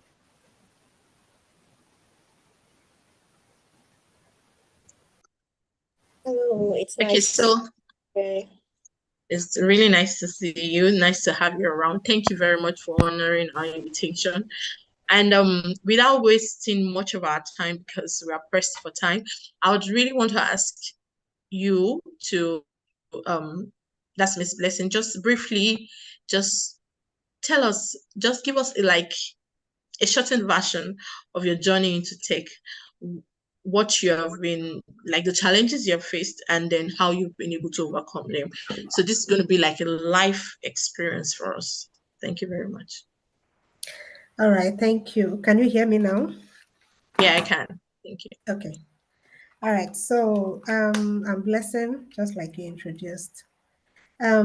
Basically, I had interest when it comes to anything mathematics, anything that has to do with calculations and all of that. So I never had any interest when it comes to technology, like maybe data science and all of that initially.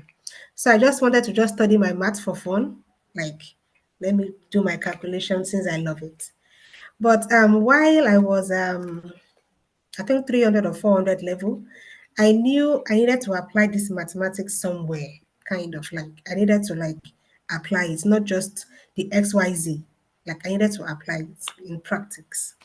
So I decided to like further, let me go for my master's and all of that. So while choosing this career path, like the applied part of mathematics, I knew data science was somewhere in the middle, like combining statistics, mathematics, and the real life applications.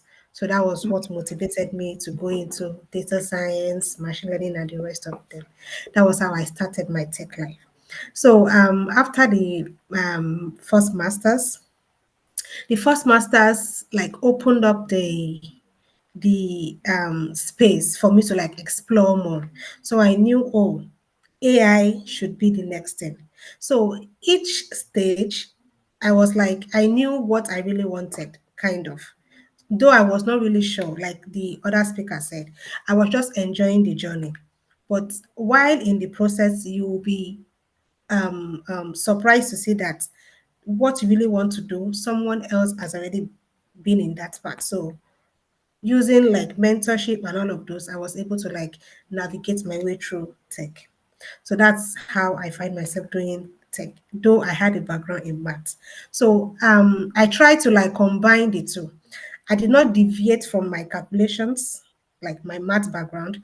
I try to incorporate these calculations, applying it to real life like scenario, like solving real problems in industry and all of those. So if you really look at the little bio you just read, I really emphasize on applying all these skills to real. That's why I collaborate a lot. The importance of like community collaborations really played a key role here. So that's basically how I find myself in tech. So let me not go further. Well, thank you very much. That's very, very, very interesting because I know that some people on this, this summit that are also having that same, career path that you have, and it's just going to be a very good way for them to see you as a model to, build their own career as well. So, Miss Adepoju, I would also want you to, just share with us briefly how you came into tech and what has been for you. All right. Thank you so much once again. So, also from the journey or from the parts that I did not read anything relating to. I'm an animal scientist, and so far so good. I had the background of basic computer knowledge. I think one of our speakers. Um, I had the basic idea of designing with CorelDRAW, typing. So when I was in 300 level, I just, there's more to this than just the basic idea. And that actually gave the motivation to go for it, to dig deep and actually navigate my spirit. Well, I started with front-end development, trying to write HTML, CSS, but to be frank with you, that was not me. So I had to look for a way to balance it. Yeah, that's just basically everything about it. Okay, you're welcome. I'm so grateful. I can see Mrs. Olubukola Jagede as well. Oh, now she's dropped. So we wouldn't waste much time. I would just directly ask so many questions.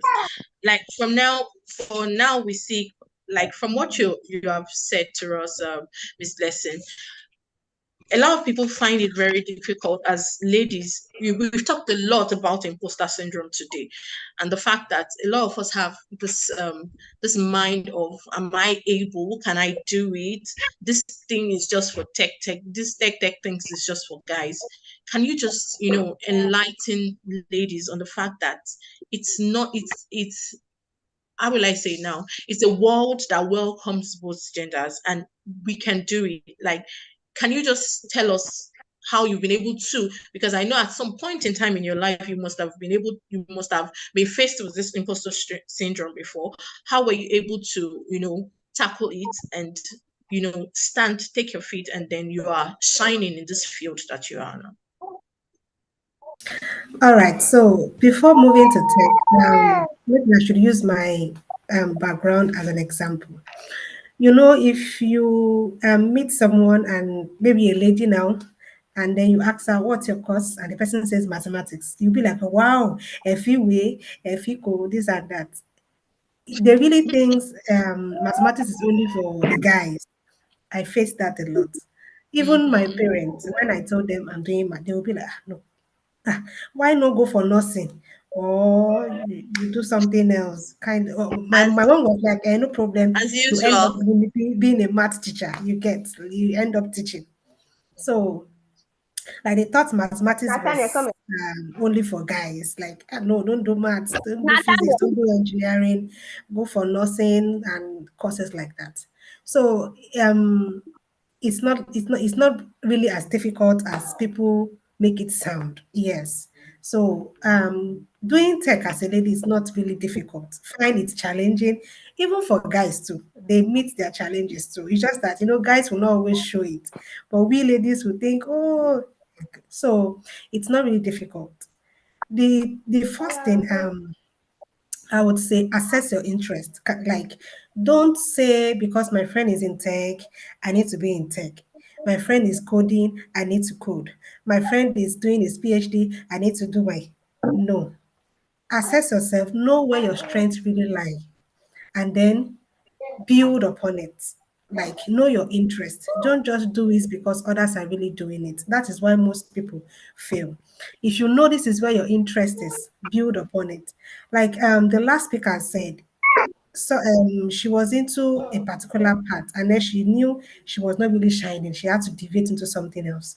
So the ability to like recognize this, like know that this is not really what you really want to do and switch, is very, very important. You don't do follow when it comes to career. Nat, It's come and not, play. you will struggle. That's just the truth. You will struggle. For instance, I knew I wanted the Yes. applied part of maths.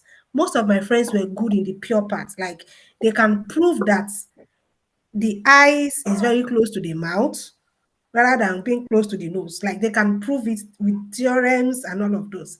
I knew, no, this is not my strength. I want to apply it. Let me see how it works. I started with basic Excel. I didn't go straight to Python and all of that. I learned how to use S plus Y on Excel. From there, I graduated. So that's how it works. Know where your strength lies. I have a friend in this same tech, like machine learning. She is good with speaking. So for meetups like this, you call her to talk about machine learning. She will talk about it as if she was the founder of machine learning. But when it comes to coding, kind of, it's not as if she's really bad when it comes to coding, but her strength really lies with like talking about it. She will, with her mouth, she will prove things for you. That is her strength, and she's building upon it. She's having a PhD too in that area. So know where your strength lies and work upon it. Don't do tech because someone is doing tech, or maybe it's the trend. Fine, it can be the trend. Try to find where your strength lies, even though it's the trend, and build upon it. You will save yourself lots of challenges and all of that. Even with that, challenges will come, but because it's your strength and your passion, you will know how to navigate your way around it. So that's just how it Navigate. works. Thank you. Thank you so very much. You really, really preached to us. Like you have proven to us. She say you don't like proving. You have really proven to us, really, No, that you are indeed a thank mathematician. you. Miss Deborah, I want to ask you this question, and I would also encourage our listeners and our participants to drop their questions in the chat box so you can have access to these gold mines that are with us. And Miss Deborah, I'll ask you this question. I also study animal science, and somebody, when I was going for induction, they said, "What are you inducting? Are you a mathematics student? Are you a doctor?" Like it was so demeaning, and I was like, "What do you guys really take us for?" Now you had your first degree in animal science. How have you been able to navigate into tech, being someone that did not even study anything related to tech? And as at that, I also want you to also, if you can tell us one or two insights and strategies that helped you to navigate successfully, because it's more like you're stepping into a big water, and some people can just be overwhelmed because, like, I've been doing animal science, animal nutrition, and all the likes, but now I'm coming to deal with, it was so very funny because one of our exams, we had to now use the system to write our comprehensive exam. And it was so bad that day that even one of the ladies, they could not even, she was like, where is space bar? Where will I press to put space on these things that I'm typing? It was that bad. So how would you encourage, people of, that studied something that is far from tech? How would you encourage them to incorporate tech into their world, into their learning these days? Thank you very much. All right, thank you so much for that question. Well, this question is something that people tend to ask me, right? But one thing I want to say is this: studying a different profession does not mean you can achieve what you want to achieve in tech. So that's something you should hold. Now, how did I even navigate it? Well, my brother is a software developer, and this whole big bro is coding. I want to code, and I was like, you better find where suits your shoe, right? I actually started learning the whole programming stuff from HTML, but at some point, it wasn't fitting. Like, it's a different. So I just had that basic idea around tech from my bro and from my family. Like, they actually had an idea of how ICT is good. So that actually gave me like the foundational knowledge around tech in general. So how did I even find myself into this whole product designing whole story? Well, it's more of a story. I actually saw this job flyer online. They're looking for a computer operator, some more of a designer. My basic CorelDRAW knowledge should actually make me get this gig. I actually chatted the person up, and he was like, no, we need a designer. What type of designer? UI, UX, product design. Oh, wow, that's another different field entirely. And we got talking. And the person said, if I should devote my time to train you, are you willing to learn? Despite the fact that I had no idea, no background. I'm like, well, no problem. That's fine with me. I can learn. And but I was in school, 200 level, 300 level, and I started. Now, one thing that actually helped me was determination. I could remember going to classes, and once I'm back, I actually have like an assignment because I have to give account to the person that is training me. Now, how can you navigate it with the different career paths? Is this: be determined that no matter what, I want to do this. If you're not determined, you'll find yourself going up, going down, going up, going down along the tech journey. I don't know if you get that. Yeah, you find yourself going up, going down along the tech journey. And another thing is that be curious to know more. This is something you're new to. It's not something you have an idea about. Be very curious. You on yourself. Try to work on yourself. Try to build your own knowledge in this new field you want to dive into, right? And that's actually something that actually helps me so far. I actually went out, I was trying to put myself out, applying for internship, even though I know deep inside me, I'm not good. I'm not good to take up this thing, but I actually tried my best to like put myself out, and that actually helps me. I had people around me trying to like mentor me and guide me, because I actually took up like decisions that were bigger than me, and I needed to actually equip myself on time. So that's exactly what actually helps me navigate between my animal science course and a product designer. Thank you. Thank you very much. Thank you very much. As a side joke, do you miss your animals? Like, do you? Well, it's like you have really you've left that world a long time. I'm so grateful. Thank you very much. I also want to ask, somebody just asked from the chat, and this question is directed to Ms. Blessing. The person asked, what's the future of mathematics in tech? Can you just give us a breakdown, like what you feel or what you can envisage is the future of mathematics in tech? All right. Okay. So before answering that question, let me quickly chip in animal science and tech, what Deborah actually spoke about. So basically, I really want to correct this notion. Because you want to go into tech doesn't mean you should let go of your passion or maybe your first degree, kind of. What you can actually do, I would advise, try to incorporate these two, like marry them. For instance, I had the opportunity to work applying this tech in agric. So we had this project, right?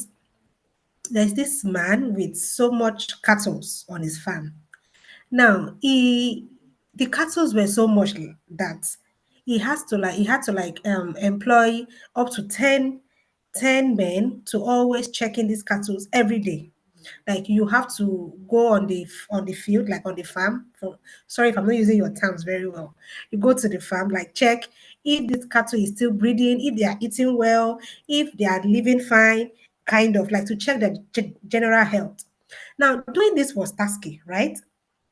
One and two, time consuming, was not really effective because if you have like 100 cattle, you might be strong enough to check like 80. The remaining 20, you just come through and just go home, right? You understand? And doing this repetitively, you'll be tired because you are doing this every day, doing the same thing every day. You're not finding it interesting. You can actually try to incorporate tech into it to make it more efficient. What was it really all about? We were asked to like, how can we like automate these tasks? Like, how can we make it more convenient for farmers? The one way to approach this, try to plant sensors on each of these animals, like plants, like readings. Let me put it that way. I don't want to take much of a time. That will actually read the animal's speed, eating Like a rates, how they pedometer. eat, and all of those. Collect this data and try to analyze. For a normal, let me say cattle, maybe they have to like feed 3 times a day. Let me put it that way. But from your sensor data, you know, observe that cattle number 70 only ate once yesterday. You should know there is something wrong with that cattle number 70 because it's not feeding well. Now you have to look at this cattle number 70, check for water intake. Is this cattle really taking enough water as needed? So with this sensor data, you can spot the cattle that are not really doing fine. Then you concentrate on those ones. If out of 100, your collected data were able to like give you the information that 10 out of 100 are not doing fine, you have reduced the time of checking 100 to just check only these 10, kind of. So you can see you've made your animal whatever efficient, and you really reduce wasting so much time. So that's just like a part of the project I'm explaining now. So you can like incorporate it into what you're doing. You don't need to like leave your first degree and then you understand. So for those of us that are really struggling, oh, I did this, now I want to do product design, is part of it. You can design products for your farm. You don't need to design products for someone in another domain. Start with your domain, then you can now go wide. So that is that. Okay, so let me go back to my question. Now, if you are interested in the coding parts of tech, like machine learning, data science, AI, you need mathematics. That's just the truth, because that's the bedrock of machine learning. For instance, blockchain security and all of that, for the people in that space, they deal with numbers, code, encrypted numbers. These are complex mathematical formulas. If you are not good in pure maths, I will advise you don't even dive into blockchain and the rest because you need pure mathematics. You need linear algebra, calculus. So you have to be good with the theoretical part to be able to do this part of tech when it comes to cybersecurity and the rest. AI, neurons and the rest, they rely on derivative. You have to differentiate and differentiate and differentiate when it comes to machine learning. So you still need your mathematics. So for me, it was a plus for me because it was my background. So it was very easy. But for some people that are not from math background, it's still something you can learn. You can learn them. There are books for on mathematics for machine learning. So this mathematics is made basically for those who want to go into machine learning, AI, coding, and the rest. So there's a part of math you need to know. So you need to know the other part that me I was struggling to understand. You get. So you just have to know this part of math. So there is hope for you if you're doing your math or statistics or physics or anything calculation. There's hope for you when it comes to AI because you really need all this. For instance, you're running a code and you are having error. The difference between me and someone who just learned the surface of machine learning is this. For that error, there will be a particular combination, should I say, calculation that is not working right for that error. As a mathematician, you take your pen and paper and do the theoretical part. What dimension is not aligning with the other dimension? Try to solve it mathematically. It will be easy for you to debug the code easily compared to someone who does not have any calculation background. Like you don't even know anything. You just know that this code is not working. You just leave it. It would be frustrating. So you just have to balance the two. That's just it. So there's and applying it into various fields, it's wide. Like it's wide. When it comes to health, for instance, we have these online doctors, kind of.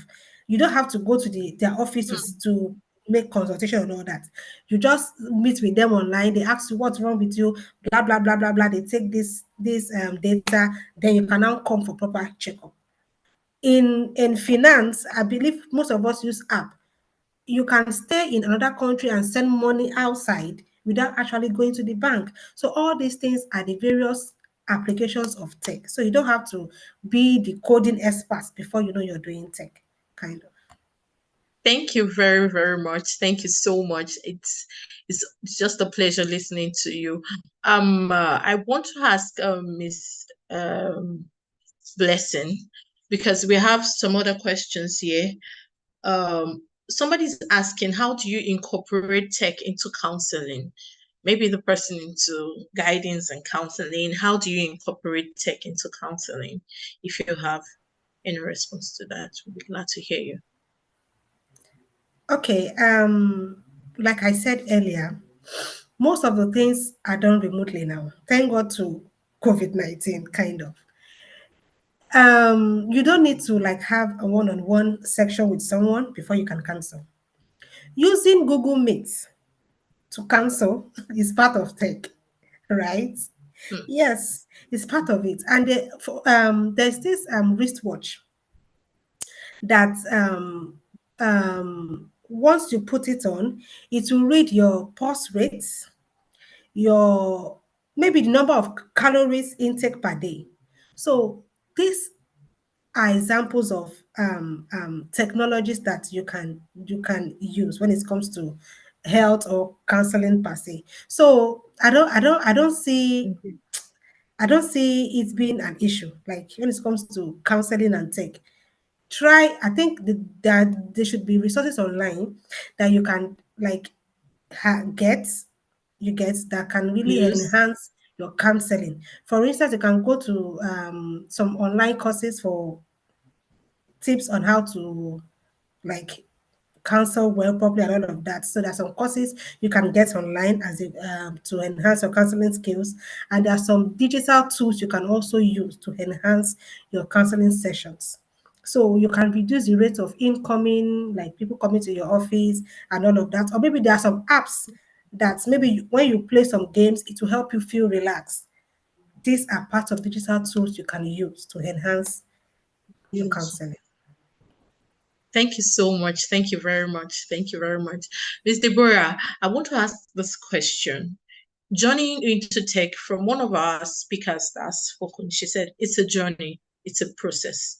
And a lot of people are just, how will I say it?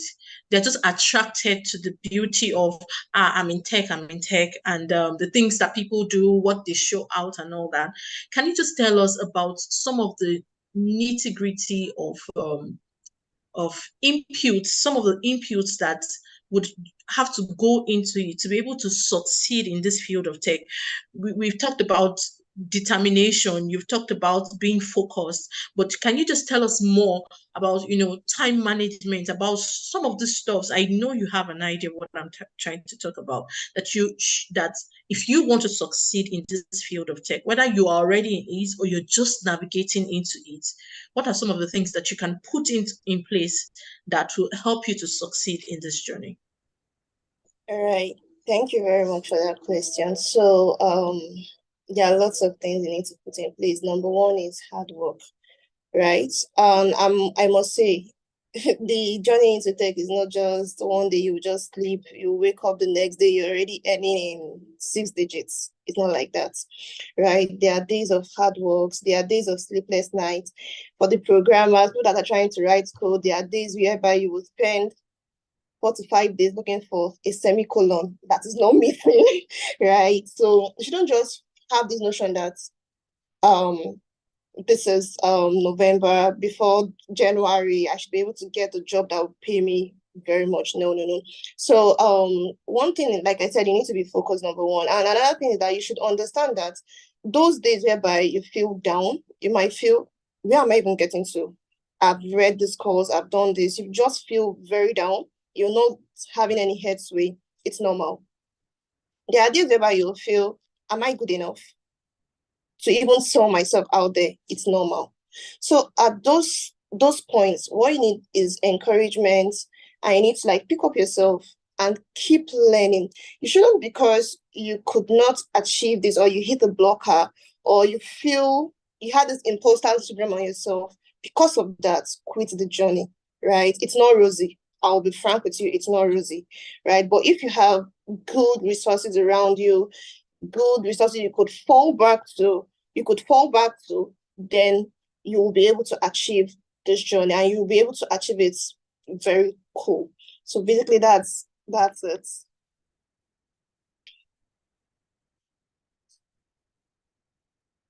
I don't know, I can hear you. Okay. I really want to say a huge thank you to you for honoring our invitation, and also to Network for allowing us to hear you and also to see you, because I guess some of our panelists had network glitches, and that's why we can't have them on board. But I really want to say thank you. For us to wrap up this section, I just want you to give a closing remark and an encouragement to someone, to a lady that is just venturing into, or to even a mom that is just wanting to, start a career in tech. Just one word to encourage them, to empower them. Thank you. Okay, one word from me is that you can do it. Just believe in yourself, right? You shouldn't allow things happening around, situations around, to make you feel little or belittle yourself. Once you believe in yourself, I can do this, I can go for it, I can achieve it. We humans, we have this strong power in our hands. Whatever we want to do, whatever we desire, we get to have it. So just believe in yourself and go for it. And with God backing you up, you will achieve it. Don't forget the God factor out of it. Thank you very much. Ms. Blessing, can you also give us a closing remark? All right. Just as Deborah has said, believe in yourself and don't remove the God factor, because there are some codes that you only get insight after you pray. That's the truth. When you go to bed, you just find yourself solving it. So once you just wake up, you just know what to do. It's as if someone was telling you what to do while you were sleeping. So it can only be God, right? And then aside that, don't underestimate the power of mentorship. It's very, very important. The other speakers really talked about community. So in that community, please try to get someone who is doing what you really want to do, or who has gone far ahead of you. Walk up to the person with humility, because some people can be so, and then get mentorship. It's very important. And also try working on projects. Work on projects, it really helps. Work on projects, yes. Paid or unpaid, work on it. See what you can do. And then show it off, like tell someone about what you've done. You never can tell. Someone might be interested in it or maybe has similar issue, and then you have the solution. You guys can collaborate and come up with something very beautiful. So tech, it's interesting. And also another the last thing I would like to say, don't see tech taking over your work, please. Most people always come to me, oh, you guys doing machine learning, you want to take over our workspace. No, tech will only make your work more efficient, faster, and all of that. So you will still be the one to like control everything. So computer cannot talk on its own, computer cannot solve problem. You'll still be the one to like instruct, like do this and do that. So let's keep believing. It might not be smooth um at the beginning, but when you believe that you can do this, I believe with God, everything will be fine. Thank you. Wow, thank you very much. I want you guys to just be dropping the clap emojis, like drop it, drop it, drop it. It's really been a mind-blowing moment for us here, having people from different worlds speaking to us about tech and empowering us. And I really want to say thank you for this session. And so, without wasting much time, we'll go to the next phase. Thank you.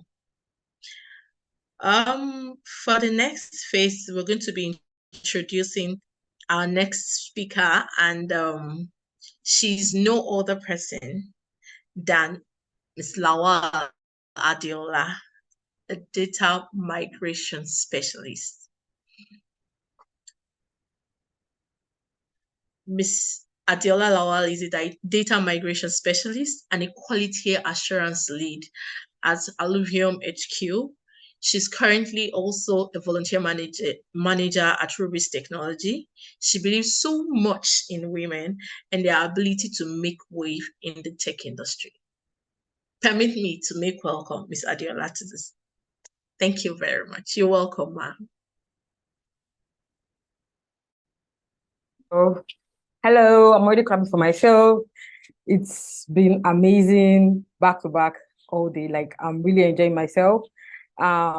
There's what is Saturday without a tech event here. So there's so many events that you can attend, but having to come to a tech gathering where you have fellow ladies, like minds, coming here to speak about something inspiring as to what they do, it's an amazing experience. For all you talk so far, thank you so much. It's been amazing. So I'll be going straight into the task for the day. Okay, from here.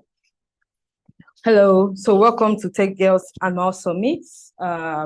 It's been amazing so far all day. So I want everyone to please go along with me, and as much as possible, if you have any questions for me in between, just drop it in the chat session. I'll try as possible to manage my time and answer my questions. So Lawal Adiola work as a data migration analyst at Alluvium HQ. So more of my data migrations happen from Atlassian tools. So we use more of migration of in between servers and data centers. So it's been a broad knowledge so far. And today I'll be speaking on breaking barriers, empowering women in tech through data and beyond. So this presentation aims to explore the challenges we face, our opportunities of women in tech, and how data can help us. Amazing video. So firstly, I want us to go through, so I want to encourage for any of these charts. I had that online. So I want us to go through some of these charts in which I have. So if you look at this percentage of which we have women in tech and the kind of barrier we usually have as women in tech, is kind of always having a big margin. So according to this now, we have someone that says women no tech is for male. You know, we know that generally everyone knows that tech is always dominated by male, yes. So we are just trying to like always stay behind and hide behind. It's for male, let me stay behind. Why don't you bring yourself, come out there and talk about something you do?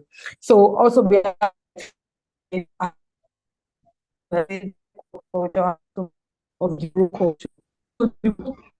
This culture, please. They don't accept or attract women to work in that field. Yes, let's bring ourselves out there, just like the earlier speakers have spoken about. Bring yourself out there, showcase what you can do. We also wonder why I say it's harder for women to get promotion for senior level. That's a lie. Because no matter how, if you are good at what you do. Getting the position, yeah, it's always kind of difficult. Like women, all they do is after graduating, they go to the kitchen. No, let's come out and speak about what we do. That's not going to stay in the kitchen, but come out there and promote ourselves, bring out that amazing insight that is within us. For recruitment processes, women get more. Is it process? Men. Is it? I don't think that's even a big factor actually, because when women get more for getting recruitment, and it actually is even what is even going on everywhere. Men get much more recruitment opportunities than female. But on a lighter note, we have more female which are being given opportunities to come out and showcase what they have. So schools and universities don't do a good enough job promoting tech careers for women. No. Why, if they don't promote us, why don't you put yourself there? Tell us what you can do. So also this talks about why women leave the tech industry. So we have the poor company culture. Yes, this will talk about the imposter syndrome, which we talked about earlier on.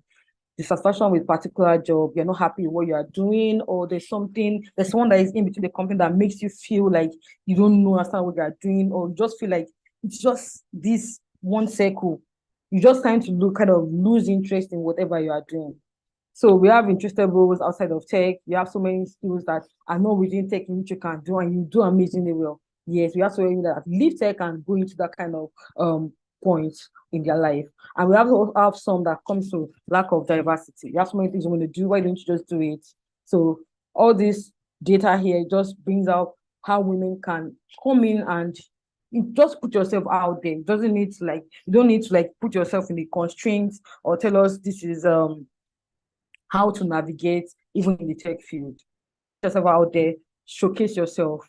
So empowering women in this field, it's only a matter of fairness. And it has a very diverse pool of untapped talents. So there are equal opportunities for women in tech, same as the men. Though we know in the environment we find ourselves in today comes bring more of a male into the limelight, saying they have more opportunities than us. No, as females, when you know what you know, you do what you do. It is very important for you to, whatever skill you have, no matter how small or how large it is. So I'm going to take myself as an example. So when I joined Alluvium HQ, I was an undergrad student. So joining Alluvium, I wanted to join them as a data migration analyst, or just to go there and do data science, data machine learning models and all. But I got to the point where I had a boss where okay, come and think outside the box. Why don't you talk about data migration? Tell us pick up something that will challenge you outside of the box in which you say you are doing. And that was what got me to where I am today. So it was able to give me the leverage of, there are so many male in the team where they can out of probability of male that we had, I think I was the only female on the team as at then. So it was kind of a bit of cold for me because I couldn't have anyone to go to when I have a challenge or anything. But when I had the boss, I was come out of your shell, come out of your comfort zone. I was able to go up to them and challenge them and ask them for so many things. And I'm comfortable today to say, okay, with the experience I've already had so far, I'm comfortable to working between the team and not have any issues. Some of the challenges I faced while working there, I'm using an example, was gender bias. I was only female in the team. God, how will I cope? Inclusive and diversity, it's just absurd. Unwelcoming work environments, I was able to, I was in the environment where I found that, okay, they're all female, they're all males. I'm the only female in the team. How do I who do I turn to when I need help? Work-life balances. These are some of the challenges that I faced during those periods as a woman in tech when I wanted to join the company. So the gender thing was something that I found out that it's a very big barrier even for women in tech. So it's the barrier we face when it comes to career, because we tend to have more males dominating some of these major highlighted roles in the company, in fields out there. But as a lady, you coming out, bringing yourself to balance the hindrances in which you're having in your innovation and creativity is what is even much more important. Don't allow whatever feelings that you have that I can do it, I cannot do it. Don't allow that to overcome whatever you want to do. Put yourself out there, showcase what you can do. Don't allow the gender thing to be able to cut you down. So when I was working on a team, my boss was okay, you don't have to, because you're doing lazy does not mean you shouldn't go. Walk out to anybody, walk up to anybody, tell them, ask them whatever you need. So when we were talking about networking, then she said, when you are doing your network to the right kind of people, those that I know that you see into the field in which you want to do. Yes, those are people that you reach out to. Don't just come and stay within your circle and say, okay, because I don't know this person, then let me talk to him. Yes, those people that you know that the field in which you want to go into, let them be the points that should be your point of contact. Don't just stay because he's in that field. Okay, should I work with him? Let me just have him as a network. Are you learning anything from that person? If you are not, then get someone you learn it from. So we have inclusivity and diversity. So women create environments where women can thrive, contribute their unique skills, achieve their full potentials. These individuals are not only benefit women, but also contribute to the overall success of innovation in technology and also in the industry as a whole. As a woman, no matter how unique or how, I don't want to say how down we are being pulled, we need to bring ourselves, like, break that barrier in diversity, actually, because if you have these unique skills that you know you can contribute to others, make sure you do that. Contributing to other people's growth helps you yourself grow in whatever skills or whatever field you are in.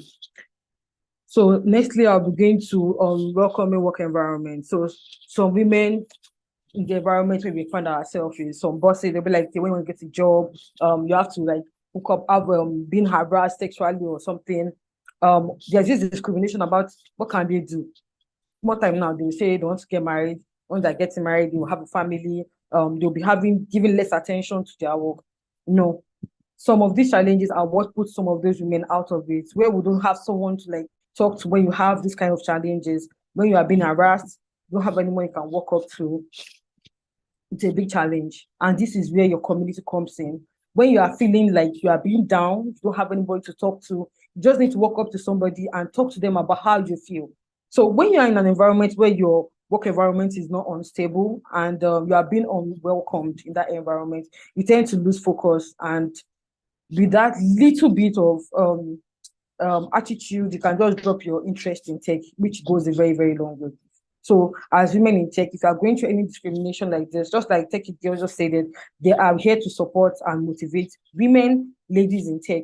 No matter what challenges you are facing, you have their mails, handles, you can talk to somebody. Don't feel like you are the only one that is going through that challenge. You might have someone that goes through that challenge, and whatever, just one word that person can say to you can be what is going to pull you out, whatever harassment you are being faced, or whatever discrimination you feel even within yourself, or a challenge. We also have the work-life balance, balancing work with personal life. For the moms, they are doing an amazing job, how they are contributing into the tech field, and also being a married person with children. Like, it's been amazing, but it's all kind of challenging. But finding the work balance between this kind of session or kind of period is always kind of has this kind of psychological way it works, because when you have your children to attend to and you have work disturbing you, how to balance both has been a very big challenging issue around technology. And to come to this, we have to overcome some of these challenges. Firstly, we talk about mentorship and networking, just like the earlier speakers have spoken.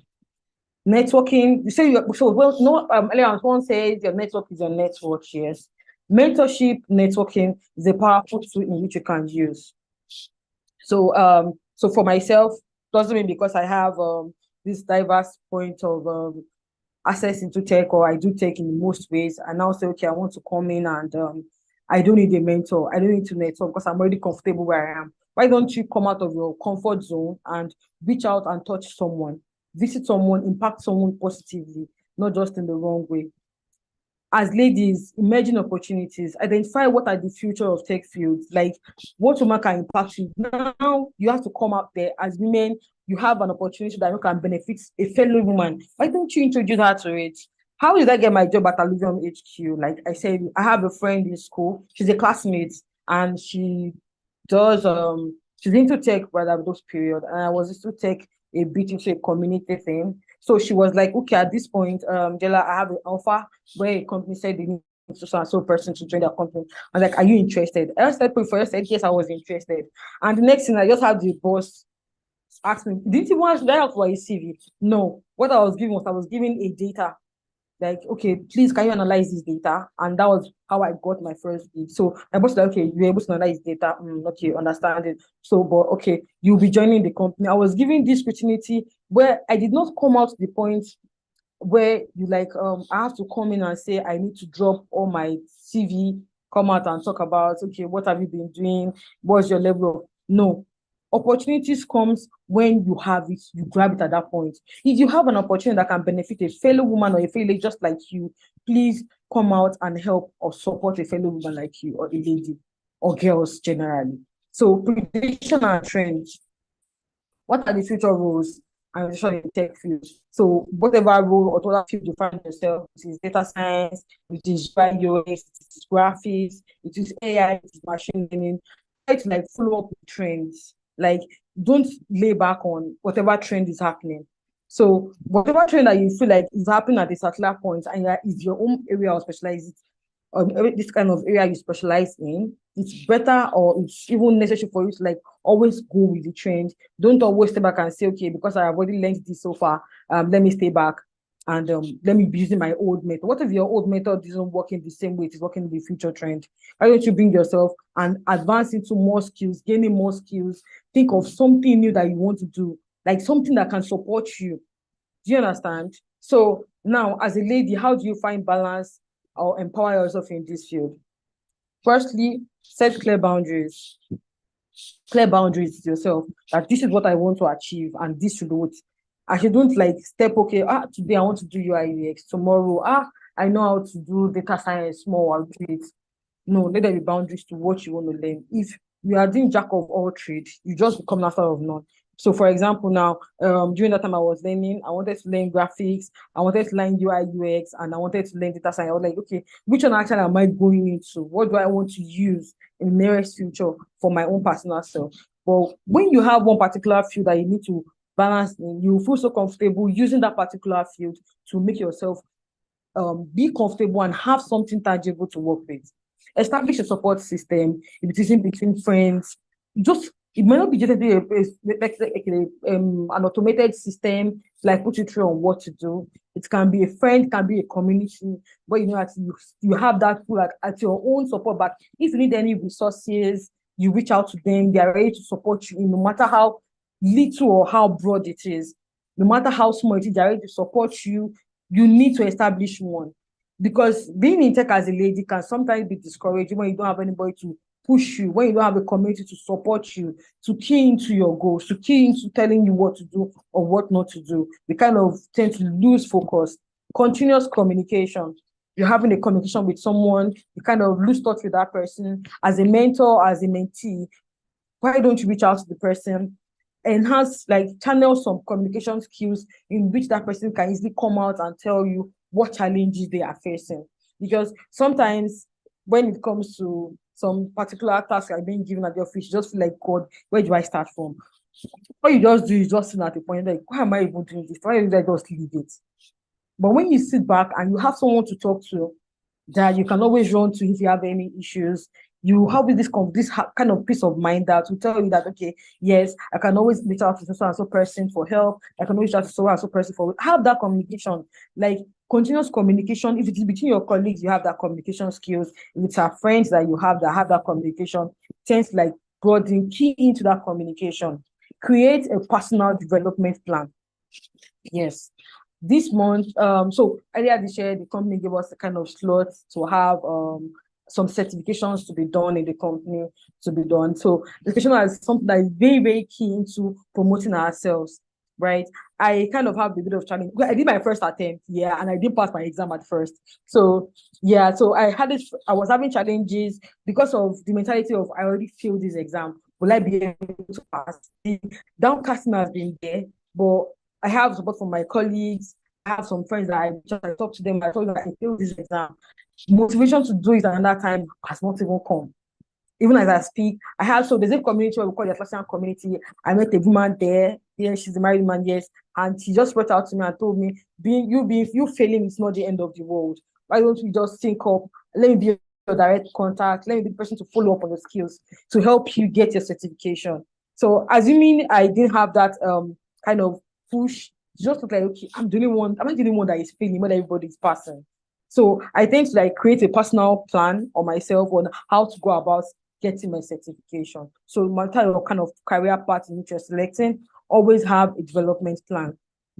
It's very, very important. Don't think anyone's an island of knowledge, like no one is too big or anyone is too small to talk up to. No matter how small the idea or insight is, it goes a very, very long way for us achieving something. So remember, achieving balance is an ongoing journey. It is perfectly acceptable to reassess and modify your approach as needed. Since the balance between work and personal life is very unique to each individual, discover what suits you best. It's crucial for sustaining success and well-being in the tech field. Remember, achieving balance, make sure you have a balance with your personal life, personal growth, with your tech, because this gives you much more insight and much more knowledge as to what you want to do as a person, as a lady, or as a woman out there. So in conclusion, empowering women in tech through data-driven strategies is essential for achieving gender parity and creating a more inclusive and innovative tech industry. Also note that your network is your network. That is very, very important. No matter the circle, know people that that once you do something, they can easily support you and have a push at you when you tend to like have a drag back. So your network is your network. So together we can break boundaries and build a brighter future for women in tech. Thank you so much. And I mean Adela. Thank you.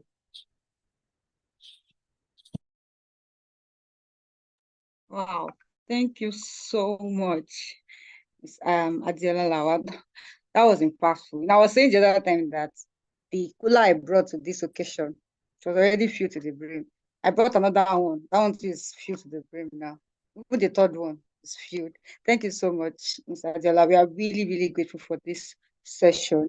But because of our time, please, if you have any question, please, we will appreciate that you drop them in your in the comment section, please, in the chat box. Please let us drop all our questions in the chat box. We'll ensure to attend to all of them.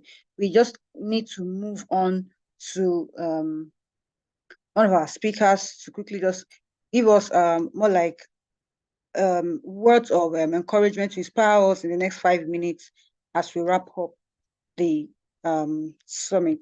Thank you very much. So I'll be bringing on Ms. Alela Ines for the 5 minutes talk to us for just 5 minutes.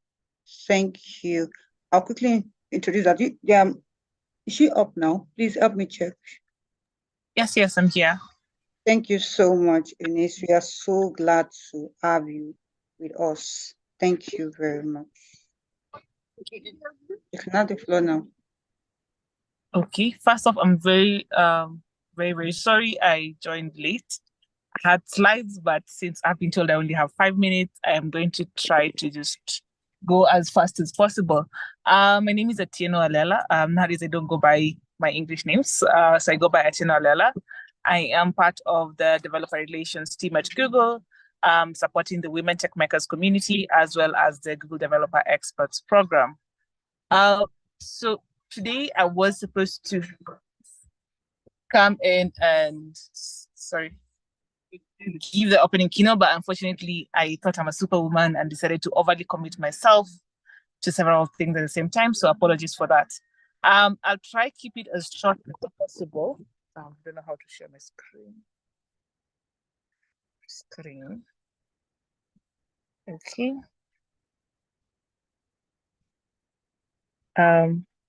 Let me know what you are seeing.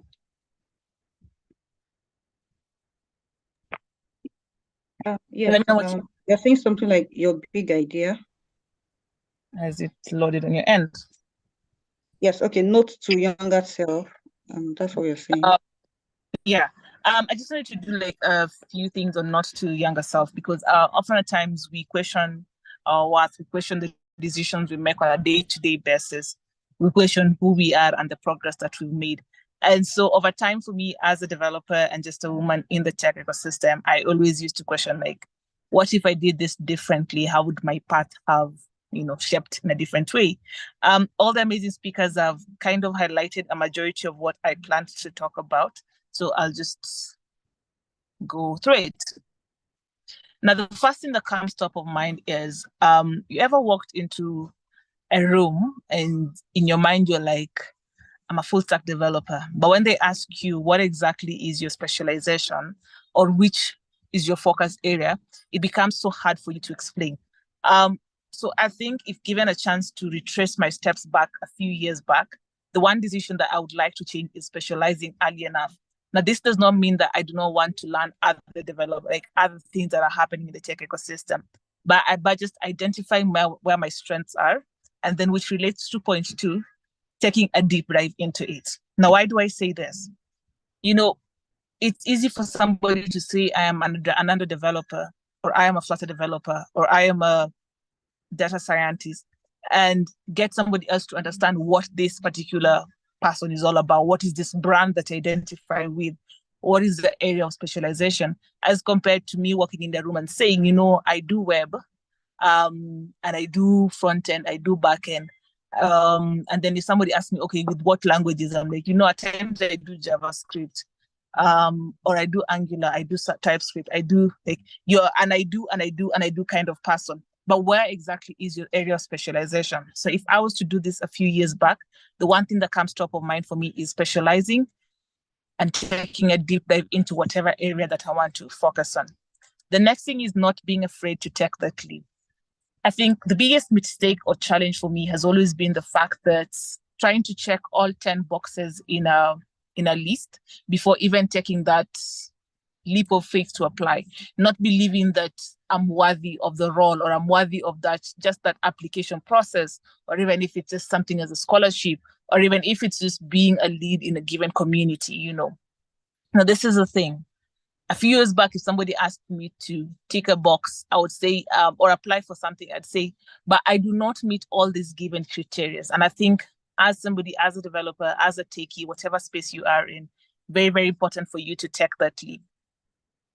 Sorry to say this to any gent on the call, but you'll realize at times even the gents will look at 50 to 60% of whatever it is that it's given before them, and then they take that leap and apply.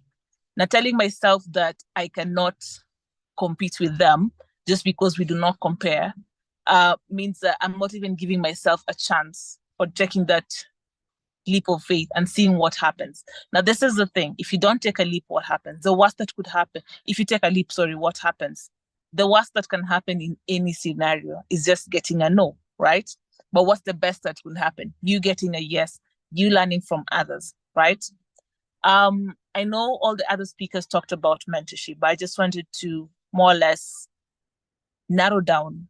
It's important for you to understand that at some point in your life, at some point in your journey, you'll need a mentor, but at some point in your life, you'll need a coach. Now, getting these differences and understanding which one you need at which particular point. Your mentor is somebody who has followed your path, has followed the path that you would like to follow, probably, has the skill set that you want, has the kind of ideal situation that you feel like if you get the guidance from them, you'd be able to achieve your set goals, right? But this is the thing. Your coach will hold your hand, whether you're in the same field or not.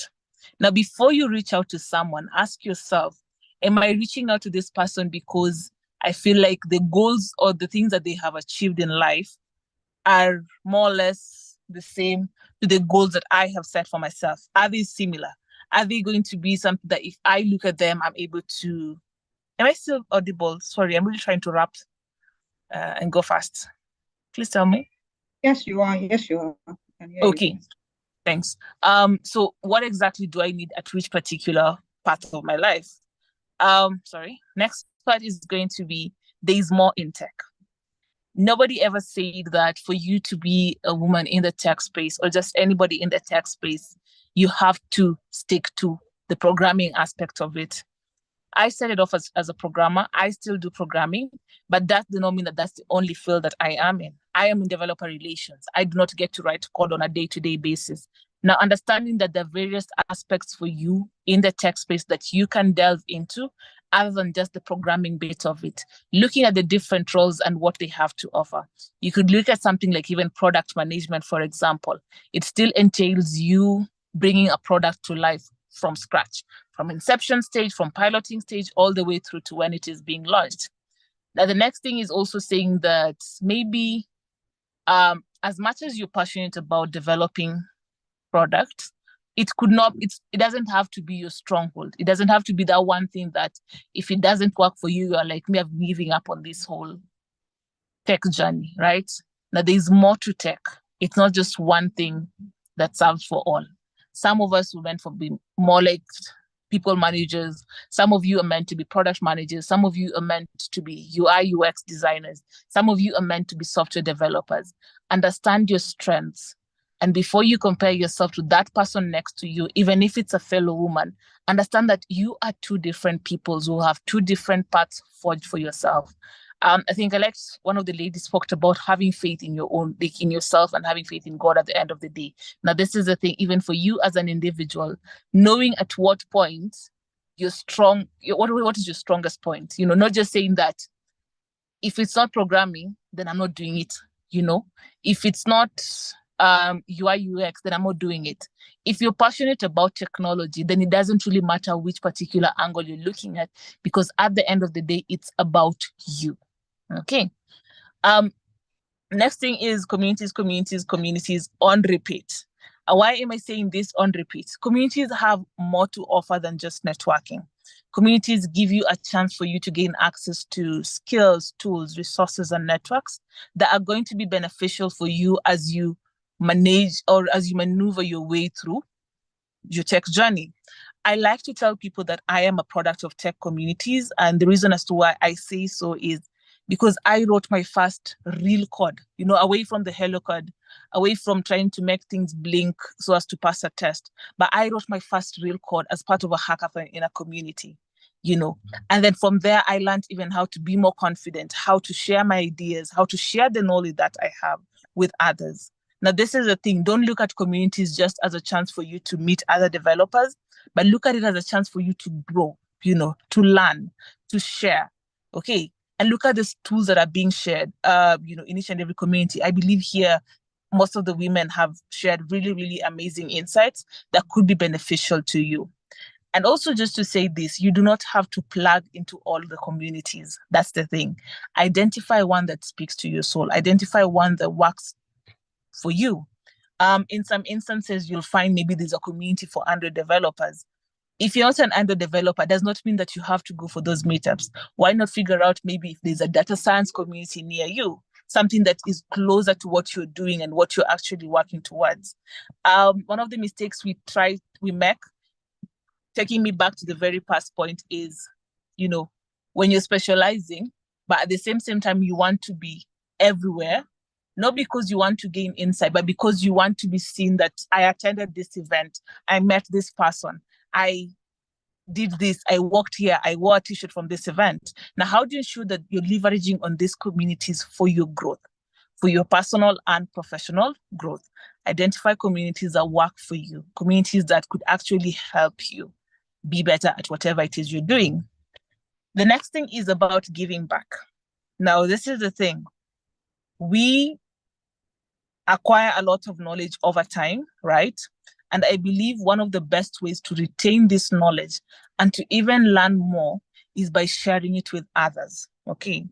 Now, how exactly can you do this? There are always different ways for one to contribute. You could be somebody who's giving talks at events like this one today. I've had a lady, I think her name was Blessing. I'm sorry if it's not you, Blessing. I had her speaking about machine learning, and I'm like, oh, wow, okay, this is interesting. There's actually something here, you know, points, the mathematics aspect. She answered the question on mathematics. I'm like, that's interesting, because then I'm learning from her. And then the person who even asked the question is also learning. And her interaction is also helping other people to gain insights from her. But what if, you know, people always ask, what if I'm not good with giving talks in public? Then this is the beauty of it all. You do not have to be a radio session. You could be a newspaper. You could be somebody who writes articles. I like saying that those who give talks are more like radio stations because they're always on a cycle. Like you'll find them everywhere speaking. And if this is not who you are, then you could consider writing articles, you know, sharing each thing that you learn. It's as basic as maybe writing something about what is progressive web apps. That is you sharing knowledge. Because the moment you share that knowledge with someone else, I am 100% sure you will not forget what a progressive web app is. or if I wrote an article on what's new in Jetpack Compose, there is no way I am going to forget what this is about. What happens is I cannot speak in public, right? I cannot write articles, but I have a very nice voice, and I think people would love to listen to what I do.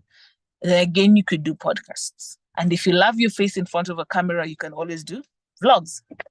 Last bit is contributing to open source. You want to build your brand as a developer, right? And you want to show that this is the skills that you have gained over time, and this is what you can do. Consider contributing to open source projects. Now, before I wrap up, I'm going to talk about something on personal branding. Every time somebody will ask you, how do I ensure that I can get this job as a techie? It all narrows down to how you've personally branded yourself. Now, personal branding is important because one, it helps other people to get to know who you are and what you do. As you brand yourself, you need to think about what your personal and professional goals are. You'll find somebody has a very, very different Instagram account, for example, as to what they have on Twitter or LinkedIn. Why? Because one platform is personal to them, right? One platform is where they become themselves in an unprofessional way. But if you look at the LinkedIn profile, it's full of the achievements they've made, the learnings that they've made over time. They have specified all the things that they're doing. Now, how do you brand yourself and be able to differentiate your personal side and your professional side? As much as these two things merge together, it's very, very important for you to know that at some point, there needs to be that break in between. Third thing is, what are your strengths and weaknesses, right? Now, the reason as to why I'm saying this is, again, back to the specialization point. In your brand, you cannot claim that your weakness is what you want people to identify you with. I cannot come here and say that I'm a DevOps engineer, yet not a day in my life have I even gone through what cloud infrastructure is, for example, or I have no idea even what deploying something on something as basic as Docker is all about. So there's no way I'm going to say, I'm going to go online and brag about me being a DevOps engineer if I do not have that as a strength, but rather as a weakness. But if I have it as a strength, then I'm able to clearly say that I identify as a DevOps engineer. And so far, this is what I have done. This is what I have achieved. But this is not to say that you're not allowed to share your weaknesses. Because even when you say, today I was trying to learn about, I'm going to use DevOps, for example. I was trying to learn about DevOps. And in the middle of all this particular thing failed. I wonder how I could get myself better. Now, in that instance, you're branding yourself as somebody who is keen on learning, right? Is keen on making progress. And it's easy for somebody else to reach out and tell you that you could do X, Y, and Z, and hopefully that will help your work become easier. Point number 4 is what audience relates. Sorry, there's a bit of broken English there. What audience do you want to relate to your brand? Why this is important is because when you look at your audience, these are the people who will read your blogs, read your articles, watch your videos, attend your talks, like your LinkedIn post, reshare whatever it is you post. Now, who do you want to be able to relate to your brand? Think about it. Think about the fact that if I did a post on my WhatsApp status of me dancing, right?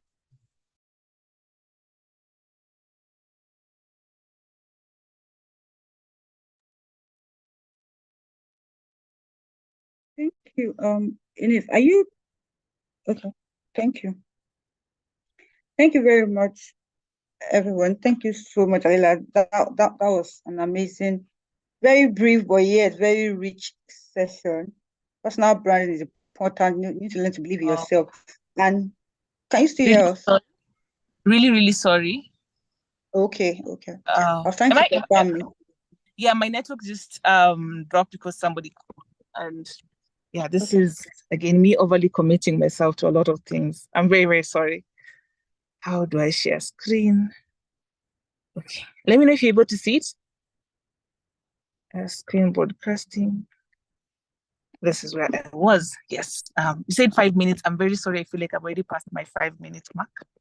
Yeah, can wrap up in 2. Thank you. 2 minutes. Thank you. Okay. Share device. Oh, I don't even know what's happening. Okay, so I was talking about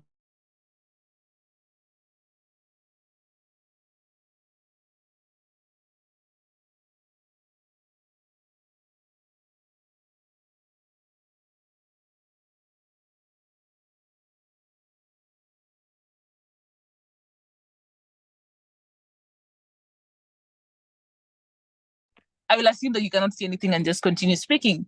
So the key other thing is also identifying that your audience is very, very important, who you share your information with. One of the things that I think many of you may know him, Prosper Otemwa, in an article, he talks about who's speaking on your behalf. The people who are your audience could actually be able to speak on your behalf, even without knowing who you are. Somebody could easily say, I've seen this Android developer who write articles about X, Y, and Z, and I think he or she would be a great fit for this team that you're working with because they have done this. And so it doesn't really matter that you know someone. It's just about you sharing your work, you building that personal brand. Your personal brand will really tie closely because then it's easier for somebody to know the skills that you possess as compared to them just going through your resume. You know, somebody talked about doing referrals. There's no way you'll ever refer someone if you have no idea even what their skill set is, right? But how do you know my skill set if you've never been in a room with me? You will know my skill set because of how I've branded myself. I just wanted to pass this over to everyone. And remember, you can do it. You know, brand yourselves really, really well. Remind yourself on the key thing about specializing. Not that you should not learn other things, but be good at something so that it's easy for you to even build when you're passionate about it, as compared to you just building for the sake of building at the end of the day. That's just bits of what I had. It was a bit longer, but I've just tried to trim it down to what I believe would apply to everybody on the call. And I'm going to hand it back to the host. Thank you so much for your time. I always like to end up by saying, let's all move from hello world and let's go build the world. So yeah, back to you. Thank you so much. Did you hear the last part? Let us go blow the world. The world is waiting on us, which is not just for some set of people. We can do it. And at TechItGirls, for those who are just getting to know us and all of that, as TechItGirls, we believe our motto here is, you can do it, let's make it happen. We believe that we can do it. There is no impossibility in our dictionary. We believe that if others can, nothing stops us also. Of course, we have it at the back of our mind that we don't necessarily need to be everywhere and doing everything.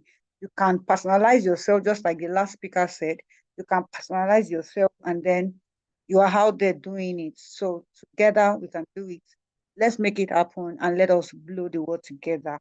Thank you very much. As we begin to wrap up, the summit is coming to an end gradually.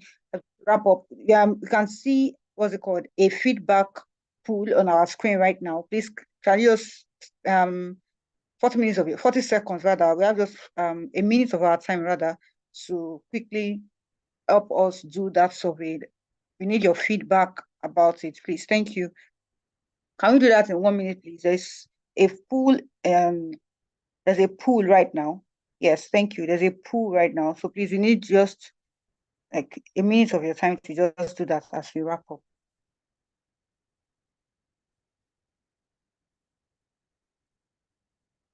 Thank you so much to everyone feeling. Thank you. Please let us all with you that pool. Thank you so much. So as we wrap up, I'll just give few announcements and then we have the closing remark for it. Please, right about now, the first thing I want to talk about on our announcement list is that please, we would appreciate us that we follow us on all our social media platform. We'd also want you to drop your social media handles on the chat box, please. Your Twitter account, LinkedIn account, Facebook account, whatever social media platform that you have, please, we'd like you to fill it right now.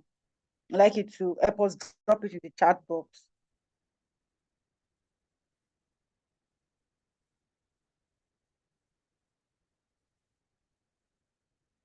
Let's help us with the chat box, please. Your social media handle, please. Can we have that, please?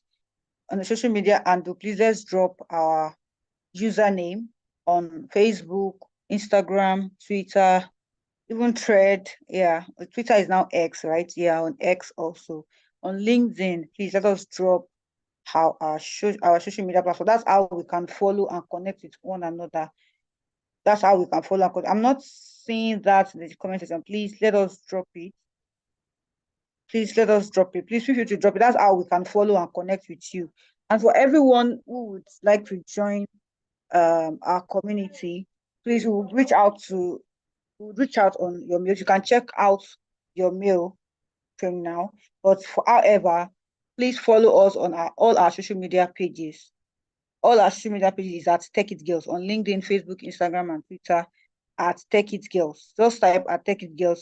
You would immediately see our logo, the icon, and you will definitely know that it's from us. So please let us drop our own. Thank you so much. Thank you for Aishayo for dropping. So our winners, we didn't forget you. Obviously, you get your reward from us shortly after this. You'll get your reward shortly after this. Thank you to everyone who is dropping their handles. We really appreciate, and we would ensure to connect with you as we also look forward that you connect with us.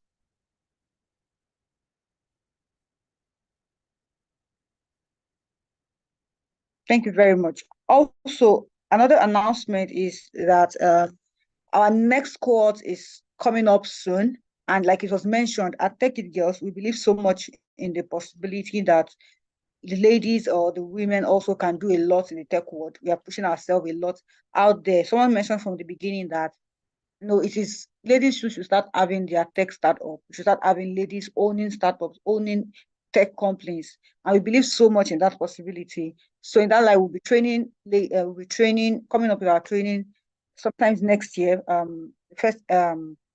The information will be sent across to us. I'm just saying it now so that you can prepare, so that in case you want to join our community for faster information, because it is when you join the community that we are able to give you the info ahead of time, aside waiting on other platforms to get it. Within the community, you have access to a lot of information, Ines said it that one of the reasons why you need communities is for you to have access, for you to be able to sharpen your skills. And we have a community at TechItGirls where we constantly talk to ourselves and all of that. So if you would love to join us, we'll reach out to you in your mail to send you out and to let you know how you can join us. So as I said, our course is coming soon, and there will be trainings at zero cost.